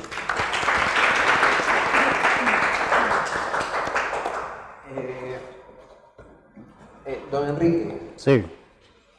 ¿de qué manera la nación asháninka está enseñando su historia a los niños y jóvenes? ¿Cuáles son los elementos o personajes de esta historia que tienen especial relevancia en esa enseñanza? ¿Y cómo podría esto ayudarles a fortalecer su identidad? Bien. En realidad lo que estábamos haciendo ahora, estamos trabajando, lo que yo trabajé es un libro sobre medicina, sobre canciones, sobre números, porque muchas veces los profesores de aquel tiempo, cuando empieza la educación, nos han enseñado profesores de afuera, ¿no? De afuera, de la sierra o de la costa.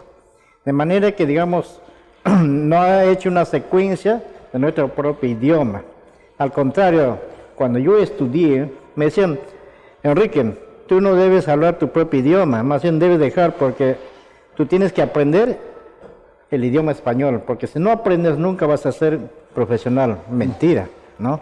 Esa es una mentira, porque a la final es, ya sea el español, el inglés, un alemán, un suizo, un portugués, es su propio idioma, ¿no es cierto?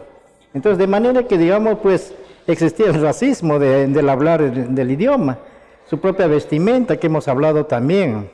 Entonces, la educación hoy hace de que esos libros que estoy presentando, gracias a que el Congreso está tratando de sacar más libros para enviar a las escuelas de las comunidades nativas. En el año 2004, con el doctor Macera, presentamos un proyecto de trabajo para que la empresa Inca Kola haga los libros y se envía a las escuelas ashánicas. Pero sin embargo, esta empresa, por querer, digamos, divulgar su gaseosa, ¿no?, lo mandó a Ancash, lo mandó a Puno. Entonces, esas historias están en castellano y asháninka, que en Puno no hay asháninka, ¿no? En Cajamarca tampoco hay, ¿no? Entonces, no discrepo eso, ¿no? Pero discrepo a que, digamos, esperamos de que los profesores que han recibido estos libros lo entiendan y lo enseñan a los mismos alumnos. Entonces, hoy, en la Amazonía, he tratado en Coronel Portillo, en Pucallpa, en Madre de Dios, en el Cusco, Apurímac, Ayacucho, llegan esos libros que también los mismos profesores sean asháninkas, ¿no? Porque, vuelvo a decir, no discrepo a los profesores que son de la sierra. Si quieren aprender, lo aprenden, así como yo también puedo aprender el quechua, pero no voy a aprender correctamente, ¿no? Así como dice el hermano, yo puedo enseñar con el libro, de repente una mala traducción, ¿no? Una mala experiencia que podemos sacar, pero si yo fuese un quechua hablante, un aymara, ese es diferente porque me voy a entender. Y estamos entendiendo que la asháninka tiene 4 variantes del habla, ¿no? O sea, el asháninka del Perené, el asháninka del río Tambo, el asháninka del Pajonal y el asháninka del Pichis, ¿no? Son 4 variantes. ¿En el quechua hay o no hay? Sí, también hay, ¿no? Un quechua hablante de Puno es diferente al cusqueño, al huancabelicano, ayacuchano, al huancaíno frente a Jauja, a Tarma, y el de Cajamarca, ¿no? Son diferentes formas como lo entienden, como lo expresan dentro de la fonología de la expresión del habla. Entonces, tratamos de que el Ministerio de Educación, queremos de que siga de acuerdo a nuestro habla, porque el libro que yo hago, del Perené, lo rechaza el río Tambo, porque dice, no, ¿quién es Enrique? ¿No? ¿Por qué tienen que hablar así? No se habla de esa forma, se habla de esta forma. Entonces, este mes, mañana pasado, empieza una conclusión del Ministerio de Educación junto con los asháninkas, ¿no? Esa reunión va a ser en Puerto Bermúdez. Ahí se va a definir, y lo peor es que, digamos, los lingüistas, ahora ni siquiera es el grupo indígena asháninka, sino Ashénica, lo ha dividido. Y al dividirlo se crea un mal estado para la nación ashánica. Entonces nosotros aceptamos de que sea 4 variantes, 5 variantes, no importa, pero es el mismo ashánica, pero sin embargo ahora ya no. Ya no, la ashánica ya se ha dividido en otro grupo. Y yo les pregunto, ustedes como ashénicas, ¿tienen un principio desde dónde vienen ustedes? No, es que hablamos diferente. No, eso no indica eso, ¿no? Tampoco puede ser el quechua hablante y decir, no, pues yo soy puneño y el cajamarquín es otro. No, es el mismo quechua, sino que las variantes del quechua son varias, ¿no? De acuerdo a su fonología, digamos, cómo lo pronuncia. De manera que los libros que he hecho, estamos tratando de que algún interesado, el gobierno, la municipalidad, el gobierno regional, presten atención para que esos libros lleguen a las comunidades. Muchas gracias.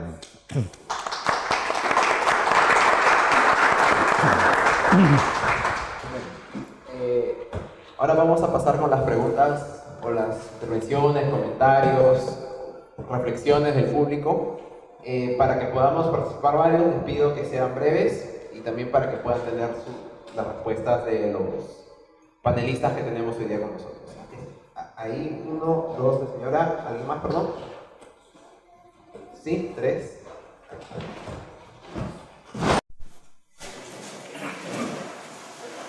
Buenas noches. Una de las cosas que más me sorprendió a mí cuando tuve varias amistades que fueron a la zona de España, y España es un reino, no es solamente un estado, sino es un reino, es de que había un conjunto de naciones en España.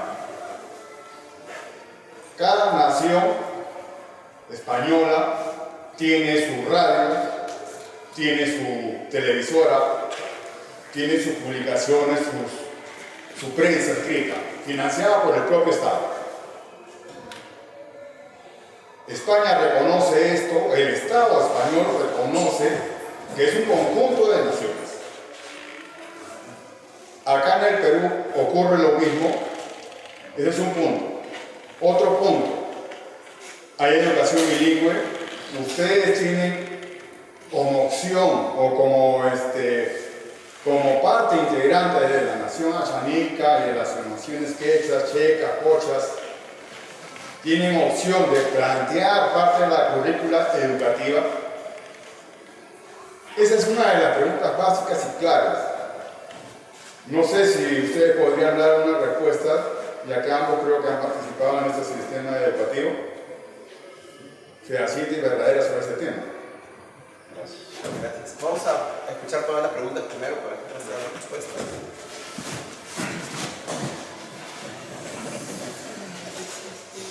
Yo quería hacer un poco la reflexión de lo que nos ha vertido sobre la experiencia de San Damián, ¿no? Y también sobre lo que he escuchado de otros pueblos. Normalmente esta difusión oral de las historias que hacen, ¿no? Los parientes mayores, muchos son relatos, justamente, pero yo digo, estos relatos que recogen ya los estudiosos solamente se queden en relato o al final también todos ellos se entrelazan para dar una explicación a esa nación, a ese pueblo, de que los relatos no solamente son imaginarios o pueden producir temores o pueden producir simplemente fantasías o pueden producir aparentemente cosas que se repiten, sino que tiene que haber una explicación que establezca que este pueblo, digamos, realmente esto que aparece en los relatos imaginarios tiene una enseñanza que debe ser recogida y claramente trasladada a las nuevas generaciones, porque los antiguos pueden ser por expresiones de diferentes tipos, a través del tejido, a través de la pintura, a través de la cerámica, lo pueden haber aprendido, pero las nuevas generaciones yo creo que tendrían la oportunidad a través de los estudiosos de que se traslade toda esta leyenda, todos estos cuentos, todos estos episodios como que usted ha redactado, pero que tenga un contenido realmente de una explicación de que todo eso va a converger en qué es ese pueblo, o sea, qué es lo que lo representa, qué es lo que lo caracteriza, ¿no? Qué los hace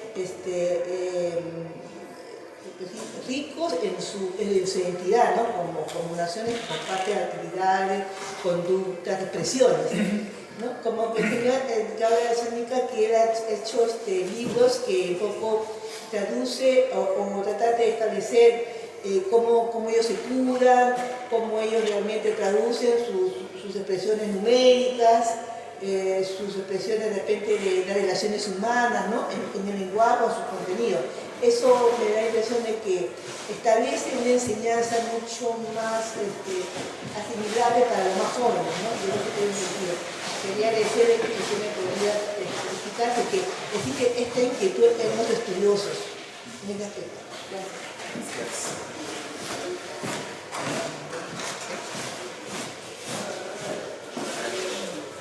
Buenas noches con todos. Para el señor Casanto quería preguntarle, un poco también, quizás voy a redundar en cosas que han dicho anteriores personas, pero por investigaciones que, si bien no recuerdo, hay actitudes lingüísticas de las personas con respecto a la lengua, por ejemplo, xánica, que dicen de que los más jóvenes como que tienden menos a identificarse con la lengua que los más viejos, con mayores, y así también como que hay una variable de escolaridad, ¿no? Como mencionó en las escuelas, vienen profesores que no están aptos para la educación intercultural bilingüe. Entonces, quería preguntarle si yo sé que hay programas por parte de UNICEF, por ejemplo, que planteaban incorporar esta educación intercultural bilingüe, pero no sé si en el PERENE ya se ha dado. Y en una segunda pregunta, si se ha considerado la textilería, justo como dice, ¿no? Que ha presentado que es claramente una forma de expresar la cosmovisión. ¿Alguna intervención más? Sí.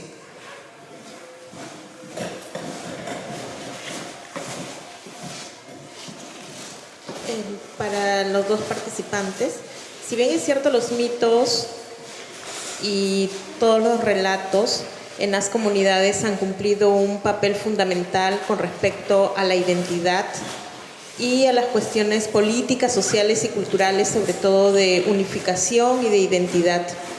Voy un poco para la escuela y también para la comunidad. Si bien es cierto, los mitos han cumplido este papel, me gustaría saber si es que en las comunidades estas historias siguen cumpliendo este papel o también cumplen una función estética. Y en el colegio, ¿cómo se mira este tipo de relatos? ¿Como con una función educativa o también con una función estética propiamente dicha, o se tiende generalmente a buscar una enseñanza? Gracias. Entonces tenemos dos preguntas para ambos panelistas, una específica para Nils y una específica para don Enrique. ¿Podemos comenzar con don Enrique? Sí. Claro. En realidad, digamos, la educación lingüística, solamente voy a hablar de la xánica porque lo demás casi igual, ¿no? Dentro de la agrupación axánica somos los más numerosos, ¿no? Y luego siguen los hermanos Aguajún. En tercer lugar están los chipigos. Y el resto también están casi en no mayor número, ¿no? De manera que, digamos, el Ministerio de Educación, a pesar de haber reconocido su historia lingüística, seguimos teniendo el mismo problema, ¿no? La pregunta del joven dice, a ver, ¿lo reconoce o no lo reconoce? Lo está reconociendo, pero no quieren hacer los libros en los 4 variantes del habla, ¿no? Y ahí tenemos ese problema, ¿no? O sea, el libro que yo hago, no traje el libro, hago en castellano y axánica del PERENE. ¿Y quién lo rechaza? Es el río Tambo, es el pajonal y un poco con el pichis, ¿no? El pichis. Entonces, de manera que, como vuelvo a decir, esta semana, mañana pasado, van a definir si van a aceptar los 4 o solamente uno embolsado para todos. Y nadie va a querer. Justamente por ese problema se ha dividido la Shanink. Por ese problema. ¿Por qué? Porque el Ministerio de Educación no quiere hacer los 4 libros en sus 4 variantes. Según ellos mencionan que no tiene economía. Entonces, ¿qué hay que hacer ahora? ¿Qué vamos a hacer? Hay escuelas bilingües considerados. Vuelvo a decir, de que en las escuelas bilingües, llamados bilingües solamente de nombre, no descartamos al profesor quechua hablante, ¿no? He estado estos meses, estos tiempos en el río Urubamba, en el río Tambo, en el Lene, en el Ucayali, viendo a los profesores, ¿no? ¿Para qué? Para ver si en verdad cumple el Ministerio de Educación, es decir, esta es una escuela bilingüe, primaria y secundaria. A ver, ¿quién enseña? ¿Enseña lo que está en el libro o enseña las historias de su pueblo? ¿O es que enseña, seguimos siendo, discúlpeme la palabra así, porque todavía está el libro venciendo? ¿Ya? Aunque no me crean, ¿eh? Ese libro venciendo, ¿desde cuándo está? A ver, ¿quiénes son los más antiguos? Julia, ¿desde cuándo está eso? Desde el año 68, ¿no? Ese libro venciendo todavía existe en el Pajonal. Y yo le digo al profesor, le digo, usted no será pues, somos edad de ya más de 50 años. Yo estudié ese libro venciendo, pero pobrecito los alumnos, por eso que no hay una superación. Cuando yo escuché, trabajé con San Marcos, en un examen de admisión dice, ¿para qué tiene que dar examen uno de la Amazonía, uno de la sierra? Si no saben nada, por gusto pagan su plata. Claro, tiene razón de decir, porque nunca un alumno de la sierra o de la cela va a dar un buen examen si todavía sigue estudiando el libro venciendo, ¿no? De manera que, digamos, el Ministerio de Educación, según ellos, su criterio, no quieren aceptar los 4 hablas de la Xáninca y nunca lo van a hacer el libro. Y tiene ese problema ahora para la definición. Ahora, se va a dividir la Xáninca en 2 grupos, la Xáninca y la Xéninca. Pero siempre va a tener problemas porque el Ministerio de Educación no va a aceptar los 4 variantes del habla. ¿Está bien, joven? Muy bien. Lo que dice el Señor también, ¿no? Como dice, nosotros aceptamos, digamos, como yo dije, en nuestro pueblo hay un distrito que se llama el Periné, que se ha puesto como nación axánica. Y los gobernantes de ahí, hay un nuevo alcalde, hay un nuevo presidente regional, dice, pero ¿por qué? ¿De dónde nació la nación axánica? Los axánicas están viviendo en los departamentos o regiones, como ustedes lo pueden entender, está en Junín, está en Pasco, está en el Ucayali, está en el Apurímac, está en el Cusco, está en Madre de Dios, está en Ayacucho. Y parte del estado de Acre, de Brasil, también hay axánicas. Entonces, ellos se consideran, nosotros somos de la nación axánica, porque somos un montón, ¿no? Entonces, pero no quiere decir que hay que pelear con el Estado peruano, ¿no? Y el Estado peruano no lo reconoce así de esa forma, lo reconoce como comunidad nativa. Muy bien, así estamos aceptando. Que ellos nos reconozcan a nosotros, pero sin embargo, no reconocen nuestros propios derechos.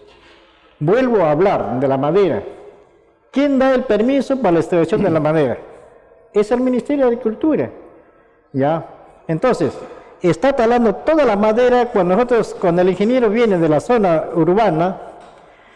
Ingeniero, está sacando mi madera de la comunidad tal. Dice, denúnciale. Nosotros le denunciamos a la empresa maderera, esta semana, le denunciamos a la maderera de Pucallpa, un consorcio maderero.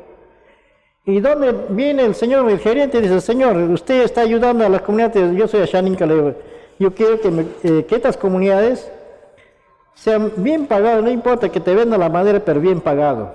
Ustedes se van a reírse porque el precio irrisorio de la madera es 0.01 céntimo el pie de madera. Ni para un caramelo. O sea que si yo tengo 100 soles y me compro, pues le compro ya 10 céntimos al menos para 2 caramelos, ¿no? 1 céntimo el pie de madera. ¿A dónde más? ¿Por qué, señor, usted le compra? Señor, me dice, tengo que buscar la chata, los cortadores, el transporte, la carretera, el personal, petróleo. Me saca una listaza así para pagar esa cantidad, ¿no? Y encima, el que da la licencia de extracción es el ministro de Agricultura. Entonces, ¿hasta dónde estamos? ¿Hasta dónde estamos? No hay esa ley, dice, primero lo que hace el gobierno, dice, es decir, una consulta previa. No existe esa consulta previa. Si ellos se han consultado, de buena forma se agarraron en el Congreso, el Estado dice, ya pues, hay que consultar entre nosotros. Pero el que vive allá, no hay que consultarle porque no es dueño, ¿no? Y la ley de comunidades nativas en aquel tiempo dice, las comunidades nativas y campesinas es dueño del subsuelo y suelo. Eso es mentira, ya no existe eso, ¿no? Lo han borrado, ¿por qué? Porque hablábamos del oro, hablamos de petróleo, hablamos de gas. Si una comunidad tiene oro en su comunidad, nunca lo va a sacar porque es del gobierno. Amén, ¿no? Dice. Entonces, y el pobre campesino, la pobre comunidad nativa, nunca va a usar el uso de su propio producto, ¿no? Hablamos, por ejemplo, donde antes hablamos de los incas. Los incas, en la comunidad donde yo vivo, hay un túnel así, una caverna así como esta. Pasas adentro, subes una escalera, la escalera parte en 2 y sigue todavía. Y hay huacas, ¿no? Es como un stand así, con ollitas de barro. ¿Quién lo hizo? No lo hacen los ashánicas, lo hacen los incas, pero sin embargo ahí está, ¿no? Entonces, de manera que toda esa historia nos va a conllevar a que el profesor que no conoce, ¿qué va a enseñar a un alumno ashánica? Porque la ashánica conoce su propio. Pero ahora lo que también está pasando es la pérdida del idioma, ¿no? Si yo estoy con ustedes, que al menos he aprendido el ashánica, aunque mote, como lo dicen, ¿no? Ustedes me van a entender. Pero si no hubiese habido el castellano, tampoco hubiera estado frente a ustedes. Yo hubiera estado sentado, observando, mirando, hablo mi idioma, ¿no? Entonces no nos hubiéramos entendido. Pero sin embargo, gracias también que al castellano, ustedes me ven con pantalón, ¿no? Cuando trabajaba con San Marcos, bien alterno, a la corbata, como uno debe presentarse. De manera que, digamos, eso no indica, digamos, de que también hay que ser menos, no. Al contrario, yo quiero demostrar que la nación ashánica también trabaja, también tiene sus propias ideas, ¿no? Quiere rescatar su propio idioma, ¿no?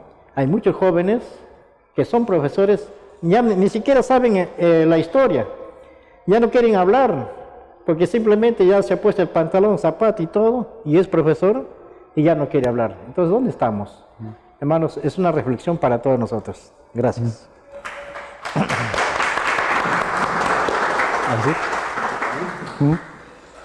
Bueno, evidentemente, justamente el señor Enrique muestra algo que viene sucediendo no solamente en la actualidad, ¿no? Sino en el tiempo de los incas, en realidad.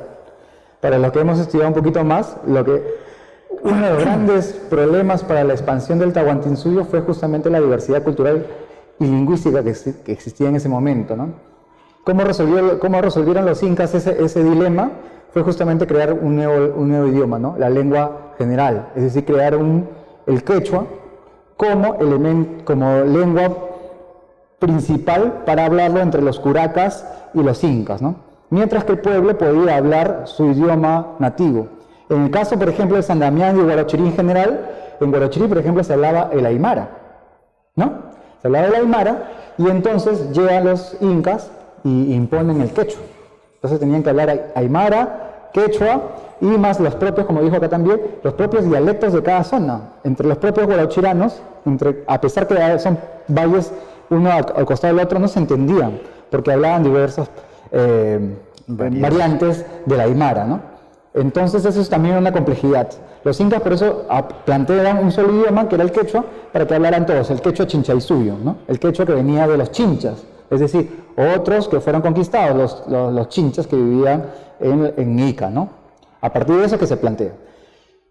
Lo que hacen los españoles también con el mismo conflicto, una vez que, por ejemplo, ¿no? fueron derrotados, vencidos, como quieramos llamarlo, los incas, lo que hace es que se crea un pandemonium, es decir, toda la gente empieza a hablar con su propio idioma, y al hablar su propio idioma se genera un problema para los españoles. Lo que hacen los españoles luego de tratar de enseñar, evangelizarlo, vamos a poner entre comillas, en español, se dan cuenta que es un fracaso total. Esas primeras evangelizaciones lo que hacen es hacer todo lo contrario, empezar a aprender los idiomas originales para que a partir de eso empiecen a evangelizar. Producto de esa evangelización es el manuscrito. Y ahí se crea un nuevo idioma en realidad, ya no se crea el quechua, sino es el quechua modificado. Ya no, por ejemplo, el quechua chinchaysuyo deja de ser bien visto y se adopta el quechua cusqueño, con variantes del quechua chinchaysuyo, y se crea un nuevo idioma, un nuevo quechua, la lengua general, lo que se llamaba. Eso es algo interesante que también tenemos que entender. Y hasta ahora ese conflicto sigue hasta presente. ¿Por qué? Porque siempre la gente, las comunidades, por su propia identidad, tratan de establecer su propia forma de hablar. Entonces, en un estado, eso es bastante complejo. Acá el amigo hablaba sobre justamente las variantes que hay en el español. Evidentemente, hay unas variantes, pero también ha habido conflictos, como el caso último de la euskera, ¿no? Donde la comunidad de Barcelona, los barceloneses, trataron de crear su propio estado, ¿no? Afuera de España. Y hubo todo un conflicto como el que hemos visto. Pero eso ha sido un producto, ¿no? O sea, un producto de identificación, de identidad, que tiene más de 70, 80 años de peleas, ¿no? Inclusive también catalogados como terroristas en algún momento, el ETA, ¿no? Entonces hay toda una identificación y todo un deseo de permanecer en su propia identidad que ha generado un conflicto y que hasta el momento, en el caso de nuestro país, todavía es vigente. Esa es una de las razones por las que los lingüistas muchas veces no se ponen de acuerdo. Y acá el maestro habla justamente de ese problema. ¿Qué variante del Ayaninka vamos a considerar el adecuado? Si acá el mismo señor está mencionando que hay 4 variedades, para el sistema educativo es difícil de mencionar, de trabajar. Esa es la realidad. O sea, los lingüistas no pueden hacer algo como eso, ¿no? Entonces tratan de crear uno solo, ¿no? Entonces hay una pelea muy fuerte. En el caso del sistema educativo, ya regresando un poquito, el sistema educativo también tiene muchas limitantes y también tiene mucha ignorancia, digámoslo así, ¿no? Limitantes e ignorancia, ¿por qué? Limitantes por las cuestiones económicas, pero ignorancia también en el sentido de que siempre hay una homogenización del idioma, ¿no? Con esta idea de que todos podamos entendernos, el español se enseña en español, básicamente y principalmente, así lo menciona la currícula escolar, pero también se da pie a las diversidades idiomáticas en nuestro país, y se enseña la educación intercultural bilingüe en pequeños lugares, no en la gran cantidad de lugares, sino en pequeñas escuelas. Y también menciona lo que acaba de enseñar el señor Enrique, no todos los profesionales están preparados para enseñar la educación intercultural bilingüe, ni todos los profesionales, en este caso como mi especialidad de lengua y literatura, no todos los profesores que enseñan literatura o lengua y literatura, o comunicación como ahora se llama, les interesa preservar la identidad de las comunidades en donde enseñan, porque muchas veces son foráneos, ¿no? Gente que ha estudiado en otro lado y está esperando, por ejemplo, que le salga la vacante para venir a enseñar en Lima. Entonces le vale muy poco si el chico aprende o no aprende, eso no le importa a ella. Él cumple sus horas y suficiente. Y ese es muchas veces los problemas que tenemos muchos investigadores. Los profesores no les interesa lo que hacen. Entonces hay una gran dificultad. En el caso de, ¿cuál era algo más de Divina que me mencionaste, Divina? Algo que es importante. Sí, algo que yo me olvidé mencionarles, para los que todavía están resistiendo, algunos ya se están durmiendo. Para los comuneros, para los pobladores, todos los relatos que han contado no es ficción, no es mentira, no es un invento, es una realidad, claro. Es algo vivo y es algo que se acepta y se adapta como tal. Por eso, justamente es una de las críticas que yo hacía a muchos investigadores que han venido acá también y donde yo he participado, que ellos hablan sobre el mito, ¿no? El mito es una categoría antropológica, o sea, foránea. Alguien lo trae y dice, el mito, vamos a hablar sobre el mito, ¿no? Y todo es mito. Pero no es cierto, pues si uno lee el manuscrito, no todo es mito, hay solamente los primeros capítulos y luego después hay diversas variantes. Lo mismo pasa en las comunidades, y salta a la vista en las entrevistas que yo hago. Las personas que hablan sobre mito, leyenda, cuento, son los profesores o algunos educadores vinculados con la educación. pero los comuneros como tales identifican sus relatos como leyenda. Para ellos es una leyenda. ¿Qué cosa es una leyenda? Leyenda es algo que me contó mi abuelo y que ha sido real. Y que ha sido real, ¿por qué? Porque me lo contó mi abuelo, me contó mi bisabuelo, me lo contó mi vecino. A partir que alguien de mi comunidad me lo contó, eso es cierto. Así, para el que lo escucha sea, que están hablando tonterías, para él es cierto y es verdadero. Entonces hay una gran diferencia entre lo que el pueblo, la gente de la comunidad acepta como real, como normal, como cotidiano, y lo que nosotros entendemos como algo como ficción, como literatura, ¿no? Que es lo que muchas veces estamos justamente en la casa de la literatura, ¿no? Donde se le privilegia el idioma español como tal, pero también hay una resistencia cultural, evidentemente aquí, sobre qué cosa es la diversidad, ¿no? Por ejemplo, ¿no? Para darles un dato, ¿no? En el 57, antes que José María Arguedas y Gerald Taylor hicieran sus traducciones, los pobladores de la comunidad, justamente por su 100 aniversario, hicieron su revista, la revista La Voz de San Damián. En esta revista La Voz de San Damián figuran una serie de relatos que les he contado y otros que no aparecen, que no me mencionaron los nuevos ciudadanos, pero que es un intento por justamente tratar de entender y recopilar los relatos de la zona. Mucho antes, estamos hablando 9 años antes de que Arguedas sacara su traducción, ya había los relatos, y muchas veces antes que Arguedas, por ejemplo, en el caso de Gerald Taylor, en este manuscrito, en esta traducción que él hace, él, por ejemplo, menciona en uno de los capítulos que él habla con un comunero Concha, un comunero Concha sobre la laguna de Yanascocha, y él lo utiliza justamente esa entrevista para ver las reflexiones antropológicas y sociales sobre la zona, pero eso lo hizo en el año 80, ¿no? Esa entrevista, y aquí esta es del 57, ¿no? Y también es un ejemplo también que muchas veces que pasaba cuando yo hablo con Gerald, lo que me comentaba es que como ya había una interferencia, por ejemplo, en este caso los recopiladores eran los maestros, ya no se le considera mucho porque ha tenido una interferencia. Pero tengamos en cuenta, como les dije, la comunidad como tal lo acepta como tal y por tanto también es válido, ¿no? Entonces eso también es algo que los investigadores tenemos que tener en cuenta, ¿no?